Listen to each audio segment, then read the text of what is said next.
Alors, Monsieur le Président, Monsieur le Secrétaire perpétuel, chers consoeurs, chers confrères, Mesdames et Messieurs, la production végétale mondiale connaît chaque année des pertes de rendement importantes dues aux agents pathogènes.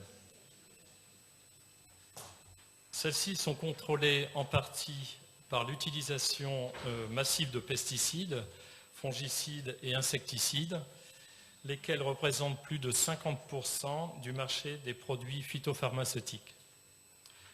L'utilisation systématique de ces produits est cependant de plus en plus contestée en raison de leurs impacts négatifs sur l'environnement. La mise en place de nouvelles réglementations a conduit au retrait de nombreuses molécules actives.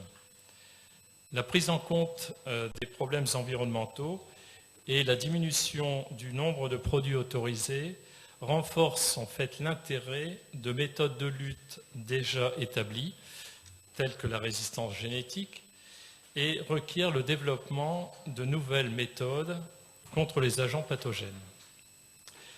Alors la voie génétique s'est dotée d'outils très performants de phénotypage et de génotypage.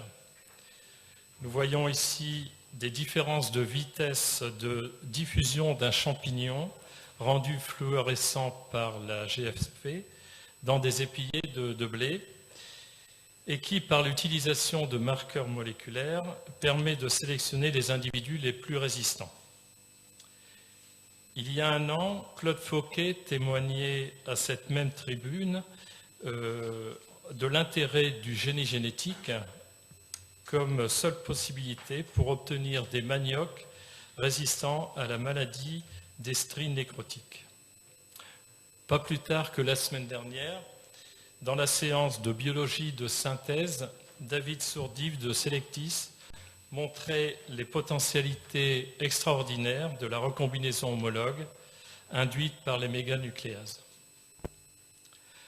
Alors la séance de cet après-midi est réservée à une autre voie nouvelle et originale, complémentaire des précédentes, celle des éliciteurs, molécules qui induisent une réaction de défense des plantes vis-à-vis des agents pathogènes. Alors il nous a semblé important, avec notre consoeur Marie-Thérèse Esquerey-Tugaillé, de faire le point des avancées dans ce domaine, tant sur les stratégies nouvelles et à haut débit d'identification de ces molécules, que sur les expérimentations en serre et au champ, jusqu'à leur homologation et leur développement commercial. Alors pour ce faire, nous avons convié 4 spécialistes à venir présenter l'état d'avancement de leurs travaux. Alors, tout d'abord, Bernard Dumas, qui est directeur de recherche au CNRS à l'université Paul Sabatier de Toulouse et qui nous parlera de la stimulation du système immunitaire des plantes vers la mise au point d'une nouvelle stratégie de protection des cultures. Nous aurons ensuite une intervention de Fabienne Bailleul, professeure à l'université de Reims Champagne-Ardenne, qui nous parlera des rhamnolipides, des stimulateurs de défense des plantes prometteurs, conditions contrôlées du laboratoire versus champ. Ensuite, nous aurons une intervention de Marie-France Coriot-Costet, directeur de recherche à l'INRA de Bordeaux, qui évoquera l'efficacité de produits éliciteurs et état de défense de la vigne, quel avenir. Et puis enfin, un industriel, François Rollin, directeur des affaires techniques et réglementaires du groupe Dosangos, qui abordera les avantages pour une agriculture durable de la stimulation des défenses naturelles des plantes et défis à relever, et le point de vue donc d'un acteur de l'agrofourniture. Et puis donc Marie-Thérèse Esquerey tirera les conclusions de cette séance. Voilà, je vais passer. Donc bonjour à tous et merci pour cette introduction qui va me permettre d'aller un peu vite sur l'introduction, sur mon introduction et donc de gagner un peu de temps. Donc d'abord je voudrais remercier les organisateurs de cette journée donc pour l'invitation à présenter brièvement donc les travaux qu'on peut développer dans notre laboratoire à Toulouse sur les éliciteurs, sur la stimulation des défenses. Et comment en fait on peut aider à comprendre comment fonctionnent ces molécules et améliorer au final leur efficacité et promouvoir leur développement comme méthode alternative. Donc je peux passer rapidement sur cette première diapositive qui montrait en fait qu'actuellement les fongicides sont largement utilisés dans l'agriculture pour lutter contre les maladies fongiques, avec évidemment tous les problèmes environnementaux que ça peut supposer actuellement dû à la toxicité de ces molécules. Donc une méthode alternative serait de stimuler l'immunité végétale par l'utilisation de composés. Et en fait, cette idée est relativement ancienne, mais n'a pas forcément connu le succès qu'elle pouvait mériter, notamment dû à des problèmes d'efficacité qu'on pouvait rencontrer lors de l'application de ces produits en champ, donc pour protéger les plantes contre les maladies. Alors peut-être avant de commencer vraiment à rentrer dans le vif du sujet, un petit rappel très bref sur qu'est-ce qu'on entend par ce terme d'éliciteur, donc qui vient d'un terme anglais en fait, d'un verbe to elicit. Donc en fait, les plantes, comme tous les eucaryotes, sont capables de détecter des molécules du non-soi, donc émises par les micro-organismes pathogènes, que ce soit des virus, des champignons ou des oomycètes qui sont des organismes filamenteux ou des bactéries. Et cette reconnaissance du non-soi engendre des réponses immunitaires. Et en fait, si on regarde un peu plus précisément sur qu'est-ce qui est reconnu par ces organismes, il s'agit de molécules, ou plus particulièrement de motifs moléculaires, qu'on désigne maintenant par PAMP, pour Pathogen Associated Molecular Patterns.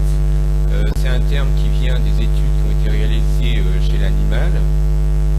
En fait, ces motifs moléculaires sont des motifs qui sont très conservés chez chacun de ces organismes. Ils appartiennent à des molécules qui ont en général une fonction essentielle pour ces organismes, et ils sont perçus par des récepteurs, donc des protéines, qui sont en général, mais pas toujours, localisées à la surface des cellules des eucaryotes, et qui interagissent de façon assez spécifique avec ces motifs. Et donc cette perception, cette liaison entre ces percepteurs et ces motifs déclenche des cascades de régulation au niveau cellulaire et aboutit à l'activation de ce qu'on appelle l'immunité innée. Alors en fait, là ça fait un terme, on introduit un terme de PAMP par rapport aux éliciteurs. Et bien les PAMP, c'est tout simplement des motifs moléculaires qui sont présents à l'intérieur de molécules qu'on appelait auparavant éliciteurs. Donc en fait, il s'agit plus ou moins de la même chose, sauf qu'on là, on descend un peu plus bas encore dans le moléculaire. Alors, ce qui a été montré ces dernières années, c'est justement l'identification très précise donc, de ces récepteurs au niveau des plantes, de ces récepteurs qui étaient capables donc d'interagir directement avec ces éliciteurs. Donc ici, je vous ai représenté quelques exemples d'éliciteurs et de récepteurs pour lesquels on a le plus de renseignements et qu'on a découvert donc chez les champignons, les bactéries ou les oomycètes. Alors il s'agit par exemple de protéines comme des enzymes, comme la xylanase, et qui est reconnue donc par un récepteur. Il peut s'agir de polysaccharides comme les fragments de chitine, qui sont la chitine étant un des composés des parois des champignons. Ça peut être des éléments de la flagelline, donc l'organe qui permet aux bactéries de se déplacer. Et chez les oomycètes, donc on retrouve des polysaccharides comme les bêta-glucanes et des protéines qui sont également très travaillées, comme les hélicitines, ou une protéine qu'on a identifiée dans l'équipe qui se lie à la cellulose, qui s'appelle CBEL. Donc on voit ici que pour qu'il y ait induction de la défense par ces éliciteurs, il faut que les plantes correspondantes aient la capacité de coder, d'exprimer ces récepteurs.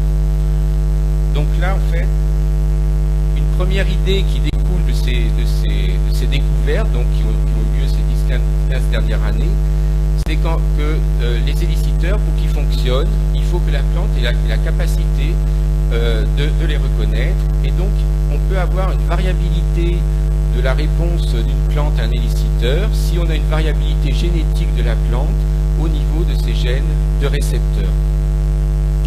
Donc là, évidemment, ça induit tout de suite des conséquences si on veut appliquer ces molécules sur une culture particulière, c'est-à-dire qu'il faudra être sûr que la plante sur laquelle on applique ces produits ait la capacité de répondre à l'éliciteur qu'on utilise.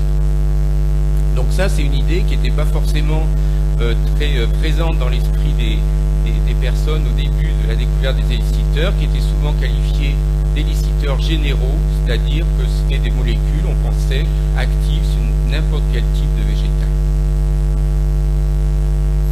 Alors là, pour illustrer cette variabilité, ici on voit un exemple de réponse à l'éliciteur CBEL chez la plante modèle Arabidopsis, donc qu'on a réalisé dans l'équipe, où on a pris différentes lignées naturelles d'Arabidopsis thaliana,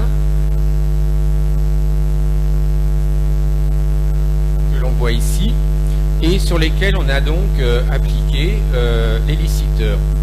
Et on voit donc en ordonnée la réponse des plantes à cet éliciteur. Et on voit qu'il y a une très forte variabilité de réponse pour une même espèce végétale entre différentes lignées. Donc on voit bien ici que la composante génétique de la plante est importante pour la réponse à l'éliciteur et donc à terme pour l'efficacité du produit qu'on va appliquer au champ. Alors évidemment, cette variabilité peut dépendre des éliciteurs. On peut avoir des éliciteurs où il y aura plus ou moins de variabilité, mais ça, c'est un des points à prendre en compte quand on étudie un éliciteur. Alors, un deuxième point qui est important d'étudier sur les éliciteurs, c'est toutes les conséquences que ces produits peuvent avoir sur la physiologie de la plante et pas seulement de l'immunité. On s'est également rendu compte ces dernières années que la réponse immunitaire était intimement liée avec d'autres réponses de la plante, notamment des réponses développementales, via les systèmes hormonaux. Là, vous avez une liste de différentes phytohormones qu'on peut trouver chez une plante. Donc, trois phytohormones qui sont importantes pour la défense, c'est l'acide salicylique, donc SA, l'acide jasmonique, l'éthylène, et puis d'autres hormones donc, qui interviennent dans d'autres processus physiologiques de la plante et qui sont liées à ces trois premières hormones. Et en fait, maintenant, on pense plutôt en termes de balance hormonale globale pour savoir quel type d'immunité la plante va développer et contre quel type de micro-organisme ou de pathogène cette stimulation va être active. Par exemple, on sait maintenant que la voie acide salicylique donne une immunité qui est plutôt efficace contre des parasites de type biotrophe, comme par exemple l'oïdium, alors que les voies de l'acide jasmonique et de l'éthylène sont plutôt efficaces, interviennent plutôt dans la résistance à des parasites nécrotrophes. Donc, suivant le type d'éliciteur, le type de molécule qu'on va appliquer sur la plante, on va avoir stimulation de différentes voies hormonales et donc aboutir à des efficacités en termes de résistance contre différents types de maladies.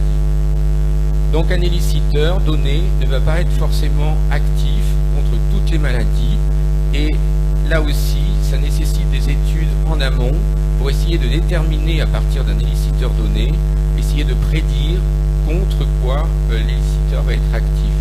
Et l'idée derrière aussi, c'est d'essayer d'étudier les conséquences du traitement vis-à-vis de toutes ces hormones et de voir l'influence sur la balance hormonale de la plante et donc des conséquences peut-être sur le développement de la culture.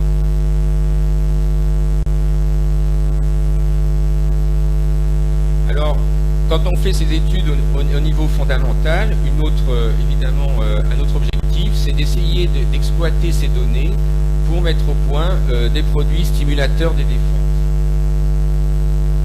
Donc on peut exploiter ces données pour essayer d'identifier à partir d'un extrait candidat là où les molécules actives. Donc ça c'est important parce que ça permet de standardiser la production d'extraits naturels. Ça permet également, mais ça je pense que François Roulin peut peut-être en parler, parler d'essayer d'homologuer plus précisément la matière active. On peut également utiliser ces données pour essayer de mieux comprendre le mode d'action de l'extrait. Et ça, c'est important aussi pour essayer, comme je l'ai montré par rapport aux hormones, de prévoir l'efficacité protectrice du produit. Essayer d'améliorer l'utilisation de l'extrait vis-à-vis telle ou telle plante contre telle ou telle maladie. Et évaluer les effets sur le métabolisme pour éviter d'avoir des conséquences, des effets secondaires du traitement sur la production donc de ce qu'on veut produire sur la culture en question. Et enfin, le dernier point, et c'est celui qui est évidemment crucial et qui brise de nombreux rêves de chercheurs, c'est les essais en conditions agronomiques, où là, évidemment, on évalue l'efficacité selon les couples plantes-parasites, et on essaye quand même de déterminer, et c'est ça qui est vraiment intéressant, le lien entre le mode d'action qu'on peut évaluer au laboratoire et la résistance induite au champ contre une maladie donnée. Alors, juste une diapo rapide pour vous présenter un peu quel est l'état des lieux en termes de produits qui sont commercialisés actuellement et qui peuvent revendiquer une certaine action élicitrice. Donc, il s'agit de micro-organismes, donc d'organismes vivants. Ça peut être des extraits naturels pour lesquels on connaît les molécules actives, par exemple une protéine comme la harpine, le chitosan ou des bêta-3-glucanes. On peut avoir aussi sur le marché des mélanges complexes pour lesquels on ne connaît pas la substance active. Et enfin des éliciteurs de synthèse, et là l'exemple le mieux connu est le bion, donc une molécule de Syngenta qui est un analogue de l'acide salicylique. Donc toutes ces molécules, en fait, il manque actuellement une définition souvent précise du terme éliciteur. Et qu'est-ce qu'on entend par éliciteur? Dans certains cas, on ne connaît pas grand-chose de la composition du produit, en particulier pour les extraits naturels, et non plus au niveau de la toxicité, etc. Donc il y a aussi beaucoup de progrès à faire à ce niveau-là, au niveau d'une définition plus précise de cette nouvelle classe de molécules de produits. Alors pour identifier les molécules actives, nous avons développé différents tests au laboratoire qui reposent sur des criblages haut débit et qui utilisent des plantes modèles et des systèmes de culture in vitro. Alors l'avantage de ces systèmes, évidemment, c'est la reproductibilité, le gain de temps, de place et baisser les coûts des essais, dont on voit des exemples ici avec la plante modèle Arabidopsis et une légumineuse qui est Medicago truncatula. Donc l'idée sous-jacente à ces tests, c'est d'essayer de suivre l'activité de produits en identifiant ce qu'on appelle maintenant des biomarqueurs pertinents, donc une collection de biomarqueurs qui peuvent refléter les différentes facettes de l'immunité. Alors comment on choisit ces biomarqueurs? Donc ici, très brièvement, je vous ai représenté et résumé un peu qu'est-ce qui se passe quand une plante perçoit un éliciteur. Donc il y a des réponses qui sont quasi immédiates, c'est en fait des flux ioniques essentiellement, qui aboutissent à des cascades de signalisation, puis à la mise en route d'un programme d'expression de gènes particuliers, donc qui produit in fine des protéines, des synthèses de protéines qui peuvent être antimicrobiennes ou aboutir à la synthèse de composés de métabolites secondaires antimicrobiens. Donc en fait l'idée ici c'est de piocher parmi ces différentes réactions des marqueurs qu'on peut suivre et donc qui peuvent permettre d'identifier des éliciteurs. Parmi les marqueurs précoces, donc c'est de l'ordre de 10 minutes, ou des marqueurs tardifs et stables qui sont exprimés à partir d'une heure, qui sont stables plusieurs jours. Alors ici un exemple de réponse précoce avec la production d'espèces activées de l'oxygène. Donc on cultive les plantes dans des microplaques de 96 puits. On ajoute l'éliciteur, donc c'est des faibles quantités, environ 100 microlitres. Et puis ensuite, immédiatement derrière, on peut suivre la production d'espèces activées de l'oxygène avec un système de luminescence, donc dans un appareil qui permet de lire directement les plaques. Donc ce type de système est haut débit, puisqu'on arrive à cribler environ 96 molécules en 30 minutes. Il peut être robotisable, la distribution des produits peut être automatisée, et c'est applicable à de nombreuses plantes, puisque toutes les plantes font ce type de réaction de production de l'H2O2. L'inconvénient de cette technique, c'est qu'elle est peu spécifique, c'est-à-dire de nombreux stress peuvent induire des réponses activées de l'oxygène, sans forcément induire les réponses immunitaires. Un deuxième type de test que l'on développe beaucoup, c'est l'utilisation ou la construction de plantes qu'on appelle rapportrices. Ce sont des plantes transgéniques qui vont exprimer une séquence, une protéine rapportrice, par exemple une enzyme, et cette séquence est sous le contrôle de ce qu'on appelle de promoteurs, de séquences régulatrices qui sont induites, qui sont activées lors de l'induction du système immunitaire. Et donc ensuite, il suffit de mesurer la quantité de cette protéine rapportrice pour déterminer si on a affaire à un éliciteur. Donc là, on voit par exemple, toujours un exemple avec la plante modèle Arabidopsis et une protéine donc enzymatique, une bêta-glucuronidase, avec un substrat adéquat, donc qui va développer une couleur bleue si la plante est stimulée. Donc ce sont des techniques assez haut débit aussi, qui sont beaucoup plus spécifiques des réponses de défense. On peut choisir une collection de plantes complémentaires qui permettent donc de suivre différentes facettes de l'immunité. Le désavantage, c'est que ça nécessite la construction de plantes transgéniques, ce qui n'est pas forcément faisable avec n'importe quelle plante, et ce n'est pas non plus accessible à tous les laboratoires. Pour le mode d'action des extraits, donc on est passé à des approches globales du transcriptome avec des puces micro-eurées. Ce type d'analyse permet d'identifier et de voir les réponses de la plante au niveau du génome entier, donc sur tous les gènes de la plante, et d'identifier des signatures d'expression pour chacun de ces molécules, et de voir là également le type d'immunité qui est induite par les éliciteurs. On utilise aussi maintenant des puces défense, c'est-à-dire un choix de gènes pertinents, donc de biomarqueurs, avec des systèmes haut débit qui permettent de mieux cibler le mode d'action des produits.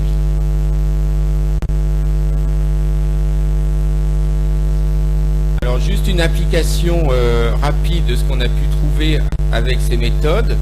Donc en collaboration avec une société qui s'appelle Biotech Marine, nous avons pu caractériser des polysaccharides éliciteurs d'algues vertes. Donc en suivant l'activité biologique des fractions, donc par des tests haut débit, nous avons pu aboutir donc à la caractérisation d'un polysaccharide éliciteur, donc un ulvan, qui est un polysaccharide sulfaté. Et montrer ensuite donc, que ces ulvanes pouvaient protéger une maladie du concombre, donc de l'oïdium en particulier. Donc en conclusion, si pour la mise au point des produits éliciteurs, il faudrait qu'il y ait une sorte de continuum entre la recherche fondamentale et le développement des produits. Donc le premier élément, c'est bien sûr d'accroître nos connaissances sur ces mécanismes de l'immunité qui sont évidemment très complexes. Ça, une application directe, c'est mettre au point des tests de criblage les plus pertinents pour essayer de trouver les éliciteurs les plus actifs contre les maladies contre lesquelles on veut lutter. Identifier ces candidats et trouver évidemment le mode d'action des produits est essentiel pour mieux comprendre leur utilisation. Enfin, il y a tout un aspect développement qu'il faut vraiment investir et développer en termes de formulation, de tests sur plantes, cibles et maladies et d'essais au champ, avec à ce niveau-là un retour nécessaire vers le fondamental pour essayer d'améliorer l'utilisation de ces molécules. Donc pour finir, je voudrais remercier donc, mon équipe à Toulouse, donc l'équipe Interaction Plan de Micro-Organismes, donc Marie-Thérèse Esqueré, Sophie Vergne et Claude Lafitte. Et puis les partenaires avec lesquels on développe différents projets, où on a développé différents projets, en partenariat souvent avec la région Midi-Pyrénées, donc Xavier Briand et Sylvie Salamane de Biotech Marine, Fauzi Atia, Cédric Cabane d'Agronutrition, Valérie Jonot, François Rollin de Sangos, et les plateformes, en particulier la plateforme Génome et Transcriptome de Toulouse, qui nous aide beaucoup donc à introduire de façon assez rapide tous les développements qui ont lieu dans ce domaine pour nos applications. Voilà, je vous remercie. Oui, donc en préambule, je vais passer assez rapidement puisque vous avez déjà eu une introduction par Bernard Dumas. Donc revenir quand même sur le principe de l'immunité induite chez les plantes et justement comment on détourne ça pour la stratégie éliciteur. Donc il vous l'a expliqué, donc les plantes peuvent être attaquées par des pathogènes et justement elles ont la capacité de les détecter grâce à des éliciteurs.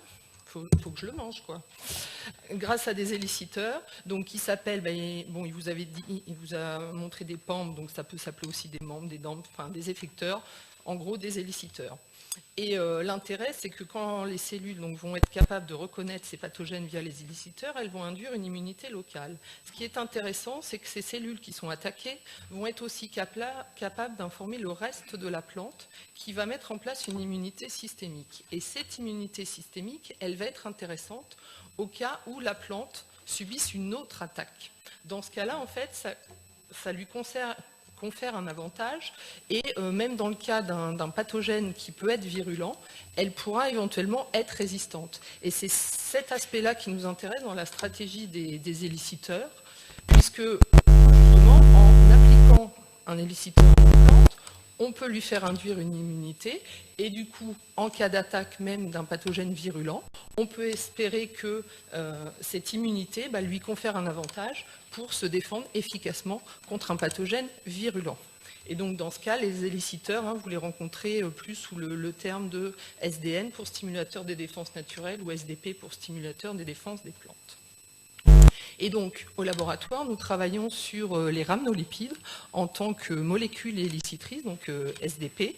Alors, les rhamnolipides, d'où est-ce qu'ils viennent? Donc, ils sont sécrétés par des bactéries. Donc, des bactéries du genre Pseudomonas ou Burkholderia, sachant que Pseudomonas aeruginosa est la bactérie la plus étudiée. Donc, ces rhamnolipides sont aussi très étudiés parce qu'elle est pathogène de l'homme. Ces rhamnolipides donc, sont des molécules amphiphiles. De par cette propriété amphiphile, donc ce sont des tensioactifs, donc ils ont une partie hydrophile faite de 1 ou de rhamnose et à laquelle est greffé deux acides gras. Chez la bactérie, ils ont un rôle dans la mobilité des bactéries, dans la structuration du biofilm. Donc le biofilm, en fait, c'est la forme de vie des bactéries en colonie. Elles s'agrègent ensemble et elles se protègent en sécrétant une matrice. Et donc les rhamnolipides interviennent dans cette structuration.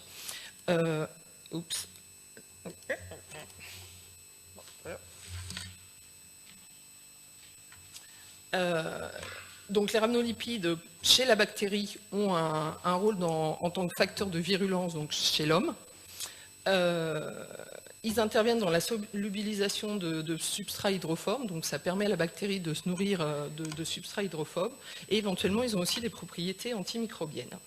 Alors toutes ces propriétés font que les rhamnolipides sont utilisés dans plein d'applications, donc comme additifs alimentaires, le nettoyage des fruits et légumes, en surfactants en cosmétique, en pharmacologie pour le traitement de maladies dermatologiques et aussi en dépollution des sols, dépollution des hydrocarbures. Donc plein d'applications. Et donc nous sommes intéressés à une autre application, donc est-ce qu'on peut les utiliser en stratégie SDP, donc stimulateur de défense des plantes. Donc si c'est le cas, d'après ce qui vous a été montré avant, donc s'ils sont bien éliciteurs chez la plante, ils doivent être perçus par cette plante, donc la plante doit induire des réponses. Et puis les réponses, donc c'est une chose, mais ce qui nous intéresse, c'est est-ce qu'on va avoir une efficacité de protection contre différents pathogènes. Donc nous avons d'abord travaillé chez la vigne en approche fondamentale. Donc un petit schéma là qui ressemble à celui que Bernard Dumas vous a montré. Donc très schématiquement une cellule végétale où on fait ressortir ce qui nous intéresse, c'est-à-dire la membrane plasmique, le cytoplasme, le noyau. Et comme il vous l'a dit, en fait, on sait que donc, si un éliciteur est perçu par une plante, la plante, en réponse, va faire tout un tas d'événements. Et donc, nous avons montré que quand on applique des rhamnolipides à la vigne, eh bien, donc, tous ces événements qui sont connus, on les retrouve. Donc, on a une entrée de calcium, l'accumulation de formes activées de l'oxygène, en l'occurrence là du peroxyde d'hydrogène. On a aussi activation de 2 kinases qui interviennent dans des cascades de phosphorylation, et tout en aval, donc on a expression de toute une série de gènes de défense. Donc, de par toutes ces réponses observées par la plante, on peut conclure que les rhamnolipides sont bien des éliciteurs, donc là, chez la vigne. Donc, qui dit induction de défense ne dit pas obligatoirement protection efficace contre tous les pathogènes. Donc ça, c'était une deuxième étape à vérifier. Donc, qu'en est-il de la protection, donc toujours chez la vigne? Donc protection contre la pourriture grise. Pour tester ça, donc, nous avons récolté des grappes au vignoble. Nous les avons traitées avec des rhamnolipides et ensuite donc, nous avons séparé toutes les baies et inoculé le champignon. Donc vous avez ici donc, développement de la pourriture grise sur des baies contrôle qui n'ont pas été pré-traitées avec les rhamnolipides. Et ici, donc, le résultat de l'inoculation par le champignon quand les baies ont d'abord été pré-traitées avec les rhamnolipides. Donc on voit que c'est... Où est ma flèche ? On voit que les symptômes de pourriture grise sont moins importants. Concernant la résistance contre le mildiou, donc là, c'est des collègues de l'INRA de Dijon qui ont réalisé les expériences. Donc, ils ont travaillé en laboratoire sur des boutures de vignes et à une dose de rhamnolipides, donc ici, qui correspond à 1 gramme litre, hein, comme ici, on peut montrer en comparaison d'un contrôle qu'il y a une très bonne protection contre le mildiou. Donc, chez la vigne, traité avec les rhamnolipides, on peut protéger donc efficacement contre le mildiou et la pourriture grise. Par contre, donc je ne vous présente pas les résultats, il n'y a aucune protection contre l'oïdium. Ça a été aussi testé, mais donc contre l'oïdium, ça ne marche pas. Alors, nous travaillons aussi avec la plante modèle Arabidopsis thaliana pour répondre à des questions autres concernant les rhamnolipides. Mais pour ce qui nous occupe là, à savoir, est-ce que les rhamnolipides donc, sont éliciteurs chez Arabidopsis et peuvent la protéger? Eh bien, la réponse est oui. Donc, illustré ici, justement, avec des arabètes transgéniques rapportrices, transformé avec un gène rapporteur, donc comme on vous l'a montré tout à l'heure, où la coloration bleue donc, indique qu'il y a bien induction de défense. Donc l'arabette est capable d'induire des gènes de défense en réponse aux éliciteurs. Et donc qu'en est-il de la protection? Eh bien ici, donc 3 pathosystèmes différents, donc toujours la pourriture grise, le mildiou et la moucheture bactérienne. Et bien donc là, vous pouvez voir pour des arabètes donc, qui sont traités à 2 doses de rhamnolipides, donc ici avec la plus forte dose, il y a bien une protection efficace contre la pourriture grise en comparaison d'un contrôle non pré-traité. Pareil pour le mildiou, très bonne protection contre le mildiou et très bonne protection aussi contre la moucheture bactérienne. Donc là, pour les 3 types de pathogènes testés, on a une bonne protection. Donc nous avons voulu voir un peu d'autres pathosystèmes. Donc des collègues de l'INRA d'Avignon qui travaillent sur tomates ont testé ces rhamnolipides, donc sur la tomate, contre la pourriture grise et contre l'oïdium. Donc ils ont travaillé sur plantes entières, ils ont traité les feuilles, 3 jours après inoculé les pathogènes. Et donc voilà un résultat visuel où justement, donc là vous avez les symptômes de maladie sur les contrôles, les plants de contrôle qui n'ont pas été pré-traités avec les rhamnolipides avant inoculation du champignon. Et ici, donc, les plantes qui présentent une protection et elles ont été, elles, pré-traitées avec les rhamnolipides. Et pareil ici, contre l'oïdium, donc les symptômes de plantes non pré-traitées par les rhamnolipides avant inoculation, et ici, donc, qui ont été pré-traités. Donc, protection contre les 2 pathogènes là testés. Donc si on fait un bilan de l'efficacité des rhamnolipides en termes de protection en conditions contrôlées, on voit qu'ils ont un spectre d'efficacité assez large, puisque donc, que ce soit sur vigne, tomate ou arabette, on a réussi à protéger contre plusieurs pathogènes. Le spectre n'est pas total, puisqu'on a vu que sur vigne, on ne pouvait pas protéger contre le idiome. Je ne vous ai pas illustré les résultats, mais donc une collègue de l'INRA d'Angers, qui travaille sur le pommier, a testé la capacité à protéger contre le feu bactérien, et là encore, ça ne marche pas. Alors, donc, on vous l'a dit, enfin Bernard Dumas vous l'a dit au départ, hein, a priori un éliciteur n'attend pas la molécule qui va protéger contre tous les pathogènes, je pense que ça n'existe pas, mais considérant là les résultats obtenus, avec un spectre d'efficacité assez large, les rhamnolipides donc, semblent avoir un bon potentiel pour être utilisés en tant que SDP. Donc, sauf que tout ce que je viens de vous montrer là, ça a été réalisé en conditions contrôlées du laboratoire. Donc nous avons fait des essais au champ, donc essais de protection au champ, donc avec les collègues d'Arvalis qui eux travaillent sur le blé et contre la septoriose. Donc blé, je ne vous ai pas présenté de résultats. Nous avions travaillé avec le blé en conditions contrôlées du laboratoire et montré que les rhamnolipides élicitent des réponses sur le blé. On n'a pas réalisé de tests de protection en conditions du laboratoire, mais on sait que les rhamnolipides élicitent les défenses du blé. Donc eux, ils ont directement testé la capacité à protéger contre la septoriose, donc au sein d'un réseau qu'ils ont développé, hein, c'est le réseau Performance SDP. Donc là, par contre, ils ont directement un parti pris où ils testent obligatoirement les SDP en association avec un fongicide, mais à dose réduite. Donc eux, ce qui les intéresse, c'est de comparer fongicide pleine dose contre fongicide demi-dose, et puis après, le fongicide demi-dose associé avec un SDP. Est-ce que l'on gagne quelque chose par rapport à la demi-dose seule? Et cas idéal, ce serait, est-ce qu'on atteint l'efficacité du fongicide pleine dose? Donc voilà des résultats obtenus. Où là vous avez présenté l'efficacité de protection en pourcentage, avec ici donc le fongicide à demi-dose, le fongicide à pleine dose. Chaque barre d'histogramme verte correspond à une demi-dose fongicide associée avec un SDP, donc que des SDP différents. Ici le résultat obtenu avec les rhamnolipides. Donc on voit qu'on améliore un peu l'efficacité par rapport à la demi-dose de fongicide. On n'atteint pas la capacité fongicide pleine dose. Et d'un point de vue statistique, bon, on gagne un peu, mais ce n'est pas franchement statistiquement différent. Donc ça, c'est pour l'efficacité. Concernant le rendement, on voit que donc, on gagne un quintal, mais a priori, ce n'est pas statistiquement différent.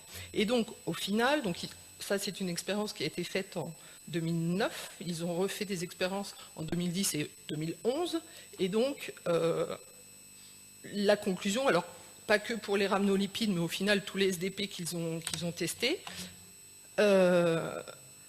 concernant l'association fongicide demi-dose et SDP, en fait, c'est toujours moins performant que la dose de fongicide normale, donc pour tous les cas de figure, et de temps en temps, et la flèche, éventuellement, il y a un petit plus de l'association demi-dose fongicide SDP par rapport à demi-dose seule, mais pas assez intéressante d'un point de vue économique.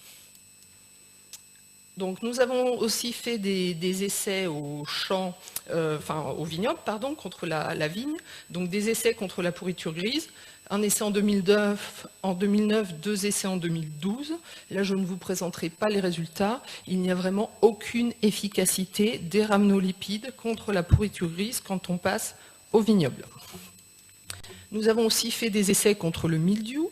Donc là, 4 essais, un en 2010, un en 2011, 2 en 2012. Donc là, on va dire que les résultats sont mitigés. Donc je vais vous montrer l'essai qui a le mieux marché. Donc avec ici une notation sur grappe.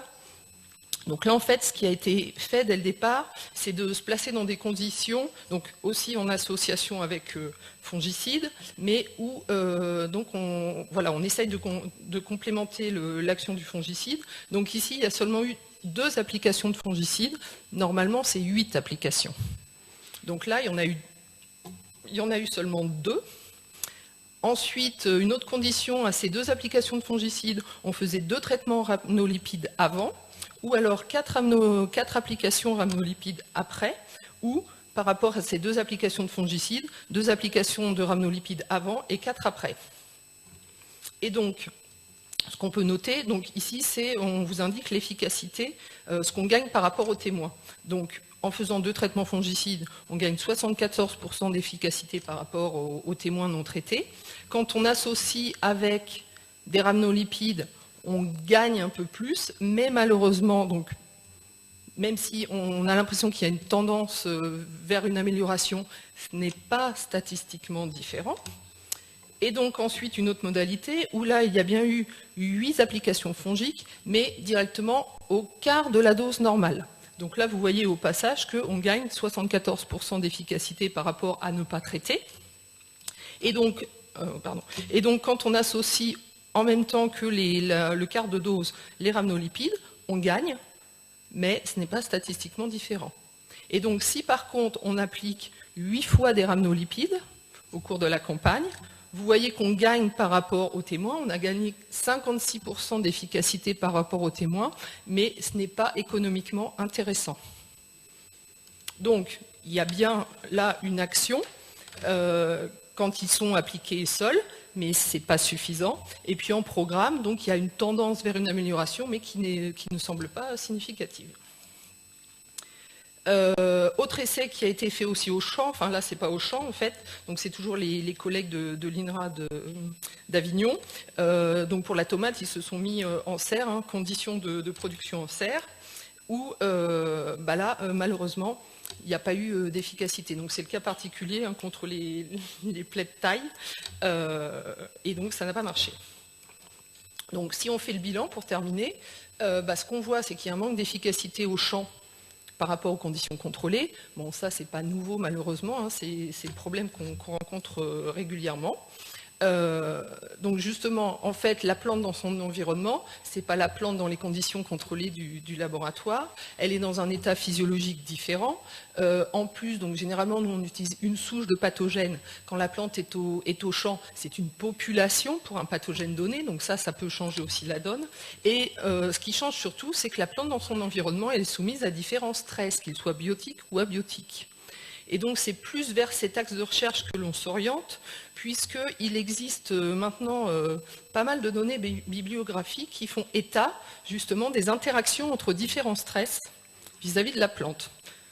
Et ces interactions peuvent être positives ou négatives. Donc, ça veut dire que si on se place du côté de la plante, en fait, c'est pas du tout la même chose pour elle de gérer, par exemple, 2 stress séparément ou 2 stress simultanément.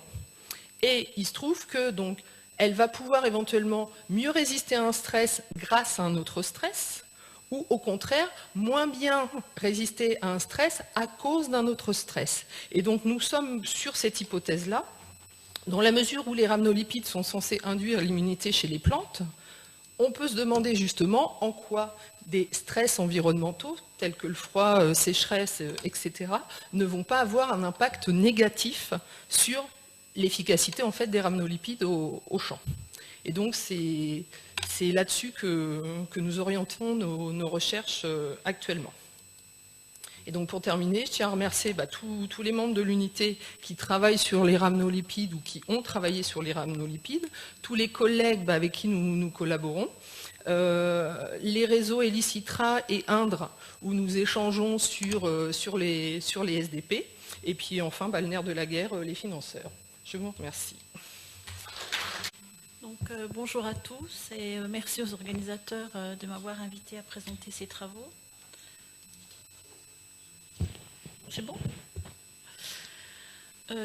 Comme vous le savez, la vigne en tant que plante pérenne est soumise à la pression de nombreux bioagresseurs, dont en particulier l'oïdium et le mildiou, qui à eux deux consomment à peu près 70% des fongicides qui sont administrés dans le vignoble. Donc, dans le contexte aujourd'hui d'une viticulture durable qui vise à limiter les intrants chimiques, il est nécessaire de développer d'autres stratégies de lutte. Et l'une de ces stratégies peut être donc l'utilisation des éliciteurs.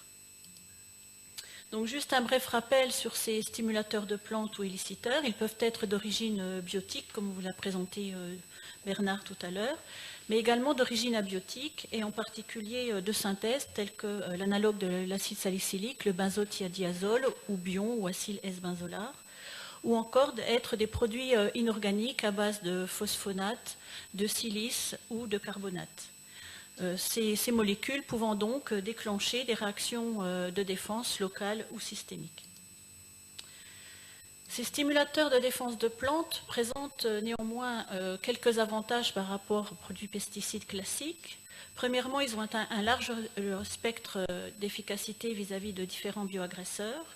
Ce sont généralement des intrants d'origine biologique ou non, mais officiellement sans effet biocide direct, en tout cas pour les vrais illiciteurs, et qui peuvent être donc de ce fait être utilisables en agriculture biologique. Les inconvénients, on vous les a déjà cités un petit peu tout à l'heure, ça concerne la forte variabilité observée quant à leur efficacité au niveau du champ. L'autre point, c'est qu'il faudrait plutôt les utiliser comme des méthodes complémentaires et non pas des méthodes de substitution à la lutte pesticide. Et ils peuvent avoir également parfois des effets physiologiques sur le végétal. Donc, devant l'efficacité variable au vignoble, on a essayé de comprendre quels pouvaient être les facteurs qui interviennent dans cette variabilité. Et on en a dénombré 3 majeurs. Le premier, qui est souvent oublié, c'est l'agent pathogène. Donc Bernard vous en a un petit peu parlé au niveau de la reconnaissance.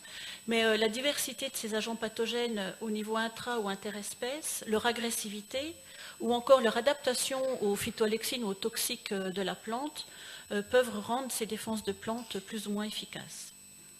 L'autre facteur, c'est bien évidemment la plante, où le fond génétique, l'organe considéré, l'âge, l'état physiologique et bien sûr ses capacités à répondre en termes d'intensité et de vitesse vont être primordiales dans cette course entre le développement du pathogène et la mise en place des défenses. Et le troisième facteur, bien sûr, c'est l'environnement et les conditions environnementales qui peuvent agir sur les 2 protagonistes et aussi sur la biodisponibilité de l'éliciteur. Donc, nous, notre questionnement était plutôt comment essayer de comprendre cette variabilité et comment évaluer l'état de défense d'une plante, en particulier la vigne, au champ. Et donc, pour ça, il nous a semblé nécessaire de disposer de marqueurs et d'outils qui nous permettent donc aujourd'hui d'évaluer l'état de défense aussi bien in vitro que in natura. Donc, cet outil, on l'a appelé Biomolchem, puisqu'en fait, c'est une combinaison de 3 approches. Une première approche biologique qui consiste en fait à tester différents illiciteurs à différentes doses sur différentes populations d'agents pathogènes, donc qui nous permettent d'avoir une efficacité de protection. Une approche moléculaire où on réalise des analyses de PCR quantitatives sur des gènes d'intérêt impliqués dans les défenses de plantes et qui nous permettent via ces profils de transcription, d'expression en fait, de nous donner vraiment une image de l'état de défense de la plante considérée après élicitation ou non. Et puis la troisième approche, c'est une approche biochimique où on identifie et on quantifie des polyphénols potentiellement impliqués dans les mécanismes de défense de la vigne, en particulier les polyphénols, donc les stilbènes. Donc qu'en est-il de cet outil utilisé au laboratoire ? Donc juste pour vous illustrer la variabilité qui peut être observée en fonction de l'éliciteur et en fonction des agents pathogènes. Sur ces graphes, vous avez 3 éliciteurs qui ont... Alors, est-ce que j'ai là ? Oui. 3 types d'éliciteurs qui ont été testés sur 4 populations, 2 populations de mildiou, une sensible et une résistante aux fongicides, et 2 populations d'oïdium appartenant à 2 groupes génétiques A et B. Et comme vous pouvez le voir, en fonction de l'éliciteur utilisé, on a des défenses qui peuvent être totales vis-à-vis des 4 populations, des défenses de la plante, soit des défenses spécifiques à une espèce, ou encore des défenses spécifiques à une population au sein d'une espèce. Donc tout ça pour vous dire que ces variabilités peuvent s'expliquer déjà par l'éliciteur et aussi par le profil de pathogène qu'on peut rencontrer. Au niveau moléculaire, donc, on a réalisé des PCR quantitatives sur la base d'une vingtaine de gènes jusqu'à 96 gènes qui ont été sélectionnés comme pouvant décrire l'état de défense d'une plante, en particulier la vigne. Donc, les gènes choisis codent généralement soit pour des enzymes impliquées dans la biosynthèse des phytoalexines ou des phénylpropanoïdes, ou des gènes codant pour des PR-protéines, qui sont donc des protéines que la plante va produire pour lutter contre ces parasites, ou encore dans les voies de signalisation hormonale ou la paroi. Donc voici le type d'image qu'on peut obtenir. Donc là, c'est un profil d'expression obtenu avec juste infection, sans contrôle de maladie. Donc chaque ligne correspond en fait à l'expression d'un gène. Et chaque colonne correspond à une inoculation qu'on a faite sur une feuille avec un pathogène donné. Donc là, c'est une souche sensible de mildiou, là, une résistante aux fongicides, un oïdium A ou un oïdium B. Et on examine l'expression de ces gènes au cours du temps. Donc plus c'est rouge, plus ces gènes sont surexprimés. Plus le bleu est intense, plus les gènes sont réprimés. Donc comme vous pouvez le voir, on a des profils différents selon les espèces, mais même au sein d'une même espèce, entre deux souches d'une même espèce, on peut avoir des profils d'expression différents alors qu'on est sur la même plante élicitée avec les mêmes produits dans les mêmes temps. Si on élicite cette fois-ci ces plantes et qu'on inocule avec les différents pathogènes, vous voyez tout de suite que l'expression d'un grand nombre de ces gènes impliqués dans les défenses est nettement augmentée. Et donc, à partir de ces profils et des différentes analyses qu'on a pu réaliser, entre autres avec comme éliciteur le BTH, on a pu dégager, alors, il faut que je retrouve là, voilà. On a pu dégager en fait des gènes qu'on appelle des marqueurs de défense. Donc, quand on les trouve, on sait que la plante a été élicitée, est en état de défense, mais elle n'est pas forcément en état de protection. Et des gènes qui, eux, seraient des marqueurs de protection. Donc ces gènes qui seraient des marqueurs de défense, on a identifié des paires protéines comme PR1, PR3, PR10, et la stilbène synthase selon le seuil de transcription. Et pour les gènes impliqués directement dans la protection, on a identifié des glucanases, une chitinase 4, une sérine protéase, une glutathionase transférase et un gène impliqué dans la biosynthèse de l'éthylène. Au niveau biochimique, toujours sur ce même système avec élicitation et sans élicitation, sur ce graphe, vous avez les quantités de polyphénol qu'on a pu trouver dans les feuilles. Donc, les deux premiers histogrammes correspondent en fait à des feuilles témoins. Les deux seconds aux feuilles qui ont été inoculées avec deux souches différentes, ici en bleu d'oïdium et ici en rose de mildiou. Et puis ici, vous avez des feuilles qui ont été élicitées par l'analogue de l'acide salicylique et inoculées avec les différentes souches. Et première surprise, on a bien une accumulation de molécules dites de défense telles que les polyphénols, mais elle est induite en présence de pathogènes et sans efficacité de protection, puisque dans ce cas, le pathogène se développe. Alors, on a regardé plus finement si au sein de ces polyphénols, il y avait des molécules particulières. On s'est intéressé entre autres au transresveratrol, qui est un stilbène bien connu de la vigne pour ses nombreuses vertus médicales. Et là aussi, on a trouvé que ces quantités de resveratrol étaient bien liées à la présence du pathogène, mais pas du tout à l'élicitation et à la protection. Par contre, on a trouvé un dérivé du transresveratrol, le ptérostilbène, qui est un resveratrol méthylé, qui, lui, voit ses quantités nettement augmentées après élicitation avec donc le BTH, le stimulateur de défense, et ceci avec, en absence ou en présence des agents pathogènes. Donc on avait un marqueur de protection et d'élicitation. Donc cette approche biomolchem mise au point au laboratoire nous a montré qu'après une infection par un agent pathogène, la vigne surexprime des gènes de défense, mais pas toujours à un niveau suffisant pour obtenir une protection. Que ces agents pathogènes sont capables de reprogrammer le génome de la vigne en conduisant à des répressions nombreuses des gènes de défense. Je ne sais pas si vous vous souvenez, le premier profil, il y avait beaucoup de bleu. Donc ça veut dire que les pathogènes en fait, induisent dans la plante des répressions de ces gènes de défense. Et le troisième point, c'est que les agents pathogènes sont eux-mêmes capables de stimuler la production de polyphénol dans les tissus de la vigne, mais sans efficacité pour contrôler leur développement. Donc maintenant, qu'en est-il de ces SDP au vignoble ?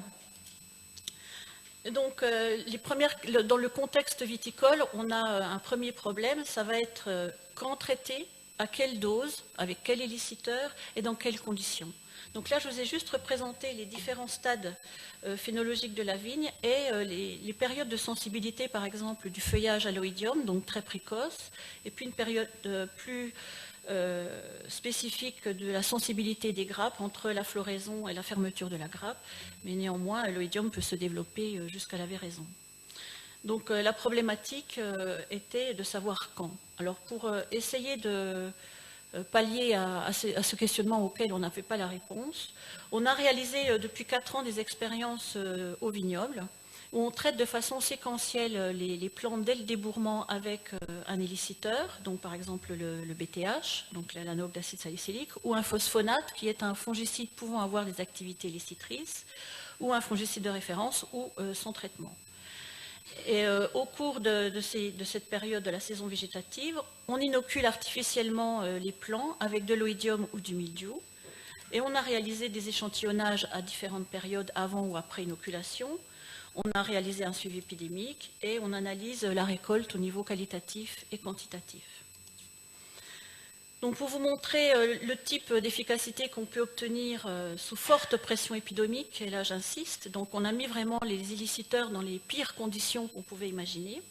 Donc là, ce sont des courbes qui montrent la sévérité de maladie au mildiou sur feuilles. Donc vous voyez que vers fin juillet, le fongicide en noir est effectivement le plus efficace, le phosphonate est intermédiaire et notre éliciteur sur feuilles, s'il avait bien tenu en début de saison, il craque un peu quand la pression épidémique est un peu forte.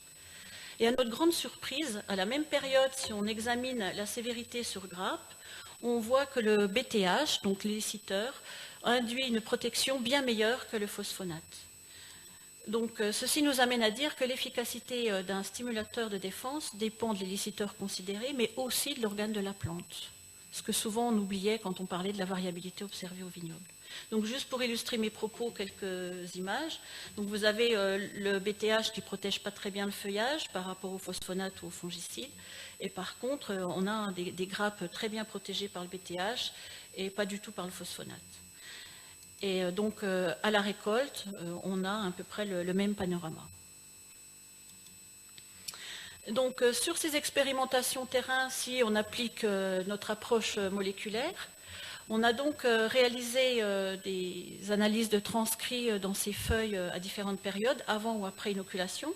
Et vous voyez, bon, par exemple, ça c'est l'image 2009, on avait une forte surexpression de l'ensemble des gènes de PR-protéines, quelle que soit la molécule utilisée. Et en particulier, on avait une surexpression de deux gènes qui codent pour les enzymes de la phénylamonalliase et la stilbène-synthase, donc impliquées dans la biosynthèse des phénylpropanoïdes, qu'on a pu, entre autres, corréler avec un niveau de protection foliaire, comme vous pouvez le voir sur cette diapositive. Avec cette approche moléculaire au vignoble et d'autres profils de transcrits, on a pu également, comme précédemment au laboratoire, identifier des marqueurs potentiels de protection, donc qu'on peut identifier sur feuille et avant inoculation. Ça veut dire quand la plante est en état de défense. Et c'est entre autres des gènes qui codent pour PR2, PR8 ou encore la glutathione esteransphérase. Et c'est des marqueurs de protection de la grappe, c'est ça qui était intéressant. Et on a la même chose, on peut avoir des corrélations de protection des feuilles, donc comme je vous l'ai montré, que la stilbène-synthase et la pâle. Et puis bien sûr, les marqueurs de défense classiques, type PR1, PR10 ou PR3. Au niveau de l'approche biochimique, toujours sur ces mêmes essais au vignoble, première chose qu'on a pu observer, c'est des profils métaboliques très variés, donc en fonction des molécules, en fonction de la date de prélèvement. Et si on regarde ça plus finement, on a pu mettre en évidence l'existence d'une corrélation négative. Alors, voilà.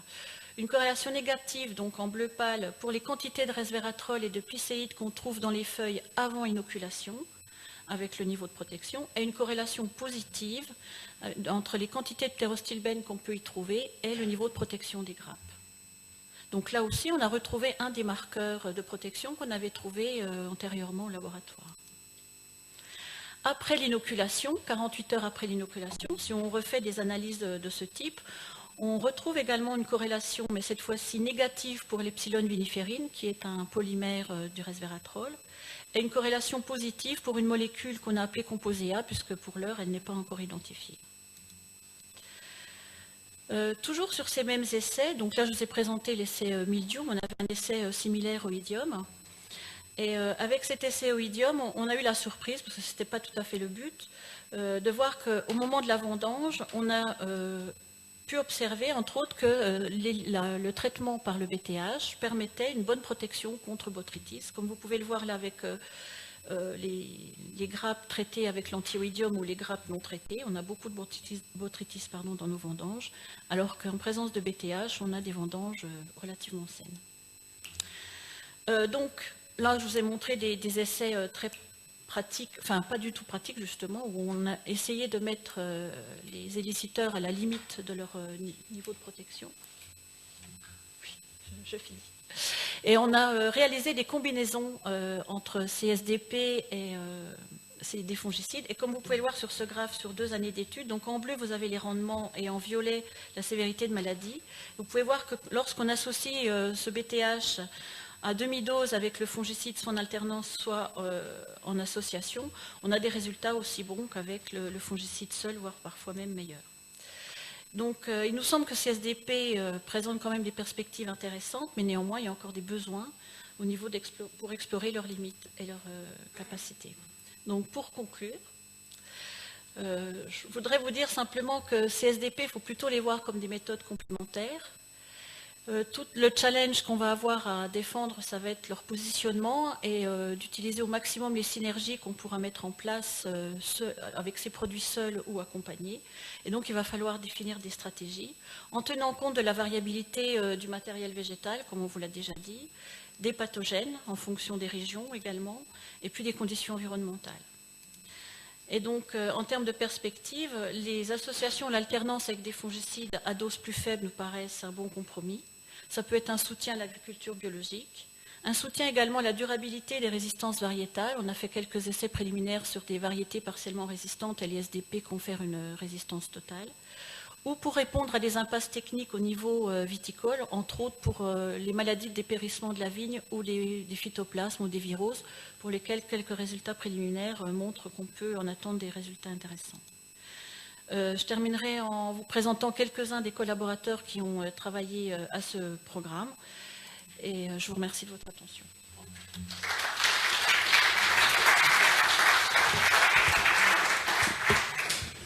Merci beaucoup, madame. Nous sommes tout à fait dans les temps et donc je demande maintenant à monsieur François Rollin de nous parler de l'avantage pour l'agriculture durable de ces procédés de simulation des défenses naturelles. Monsieur le Président, Mesdames, Messieurs, je voudrais d'abord vous remercier de m'avoir invité à présenter le point de vue d'un acteur de l'agrofourniture dans le monde des éliciteurs, du biocontrôle et des produits de la protection des plantes. Donc, je représente le groupe de Sangos, qui est un des derniers acteurs français de la protection des plantes et qui a la particularité de vendre aussi bien des produits de protection des plantes conventionnels que des produits de biocontrôle, donc avec une approche un peu originale. Donc ne m'en veuillez pas si je jette de temps en temps des regards un peu inquiets sur l'assistance, parce que j'ai développé dans mon propos des concepts dont certains membres de l'assistance ont développé pour lesquels les membres de l'assistance ont développé une expertise absolument redoutable. Donc je regarderai de temps en temps avec une très grande attention leurs réactions. J'ai découpé mon propos en 3 parties. D'abord, je vais remettre le monde du biocontrôle et dans le monde général de la protection des plantes au niveau mondial et les grandes tendances qu'on observe actuellement sur le marché. Dans un deuxième temps, je ferai un focus sur les produits de biocontrôle et donc les éliciteurs qui sont disponibles sur le marché français. Et ensuite, on évoquera les enjeux réglementaires et politiques qui permettraient d'accélérer la mise en marché de ce type de produits. Donc le marché de la protection des plantes, donc au niveau mondial, le marché de la protection des plantes se porte plutôt bien, avec un chiffre d'affaires donc de 44 milliards. Là, on parle que de vente de produits phytosanitaires pour les zones agricoles. Les zones non agricoles ne sont pas compris là-dedans, avec une répartition en gros en 4 grands blocs, l'Amérique latine, l'Asie, l'Amérique du Nord et l'Europe. Si on fait un focus sur l'Europe donc représente un gros quart de ce marché mondial et on observe que la France donc pèse 19% du marché européen.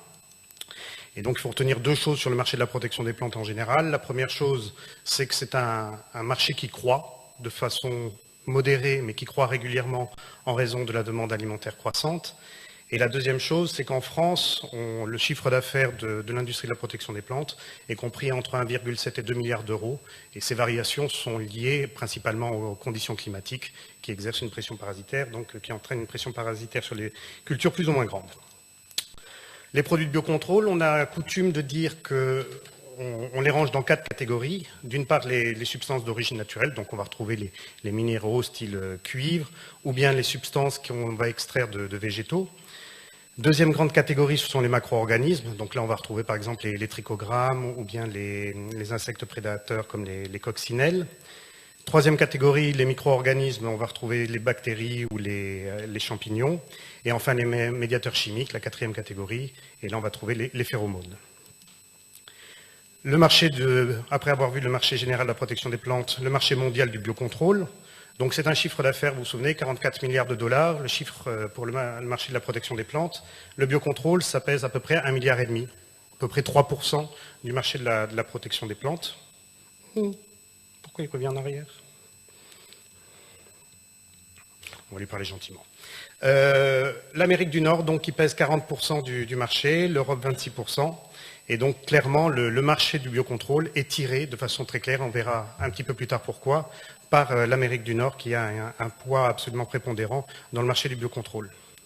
Si on décompose ça par segment de marché, on se rend compte qu'on a 2 catégories qui sont absolument prédominantes. Le marché de la protection des cultures, donc des maladies, avec 44%, et la protection contre les ravageurs, qui pèse à peu près 46%. Un grand absent du marché du biocontrôle, c'est la lutte contre les mauvaises herbes. Aujourd'hui, on estime que ça pèse à peine 1%, même si on se rend compte que depuis quelques mois, on voit quelques publications et quelques brevets qui sortent avec des produits de biocontrôle destinés à la lutte contre les mauvaises herbes. La chose qui est très importante d'avoir en tête, c'est que ce marché, même s'il est modeste au niveau mondial, il est en croissance constante, avec une croissance à 2 chiffres, alors qu'on a parlé tout à l'heure d'une croissance de l'ordre de 2-3% pour le marché de la protection des plantes conventionnelles. Au niveau européen, donc il faut retenir qu'au niveau européen, les pays qui tirent le marché du biocontrôle, donc on a par rapport à 1,5 milliard au niveau mondial, 400 millions pour le marché européen, et 2 pays qui tirent principalement le marché du biocontrôle, pour différentes raisons qu'on verra un petit peu plus tard, mais principalement parce que ce sont 2 pays spécialisés dans les cultures justement spécialisées, vignes, arbres, maraîchage, et donc l'Espagne et l'Italie sont clairement 2 pays qui tirent le marché du biocontrôle au niveau européen. Pourquoi on va voir maintenant 2 diapositives qui vont exprimer pourquoi ce marché de biocontrôle attire les convoitises. Et on va voir pour 2 raisons principales. La première chose, c'est que le monde de l'agrochimie conventionnelle, même si on a vu qu'il était en croissance, souffre au niveau innovation. Et la deuxième chose, c'est que le marché du biocontrôle présente des attraits considérables. Premier aspect des limites de l'agrochimie conventionnelle, c'est le coût de développement d'une nouvelle molécule. Donc ça, ce sont des chiffres qui sont donnés par l'industrie au niveau mondial. On estime aujourd'hui que pour mettre un nouveau produit sur le marché, une nouvelle matière active, le ticket d'entrée est de l'ordre de 250 millions de dollars. Donc c'est un chiffre qui est en constante évolution et on a une inflation terrible, des études à réaliser pour permettre la mise sur le marché d'un produit. Le deuxième point qui est très important, c'est qu'avant d'obtenir un candidat intéressant et qui trouvera sa place sur le marché, on estime qu'il faut maintenant screener environ 150 000 molécules avant de trouver un candidat intéressant. Le troisième point que je n'ai pas mentionné sur cette diapositive, c'est que depuis la mise en place, par exemple, du règlement européen encadrant la mise sur le marché des pesticides, on est passé à peu près de 1000 molécules, un petit millier, 975 molécules. En 20 ans, on a perdu 2 tiers des molécules qui étaient en marché avant la mise en place de ce règlement. Donc du coup, les revenus qu'on peut tirer des molécules dites anciennes se diminuent et donc il y a un vrai problème de trésorerie pour pouvoir mettre en place ces méthodes d'innovation. Donc on a clairement une forte augmentation des coûts et puis une grande complexité croissante pour les méthodes d'agrochimie conventionnelle. Ça c'est pour expliquer les difficultés actuelles de l'agrochimie. D'un autre côté, on se rend compte que le biocontrôle a le vent en poupe. Et donc j'ai repris un diagramme de collègues américains qui montre qu'on a une croissance à 2 chiffres. On estime qu'il y a à peu près 15% de croissance dans l'industrie du biocontrôle.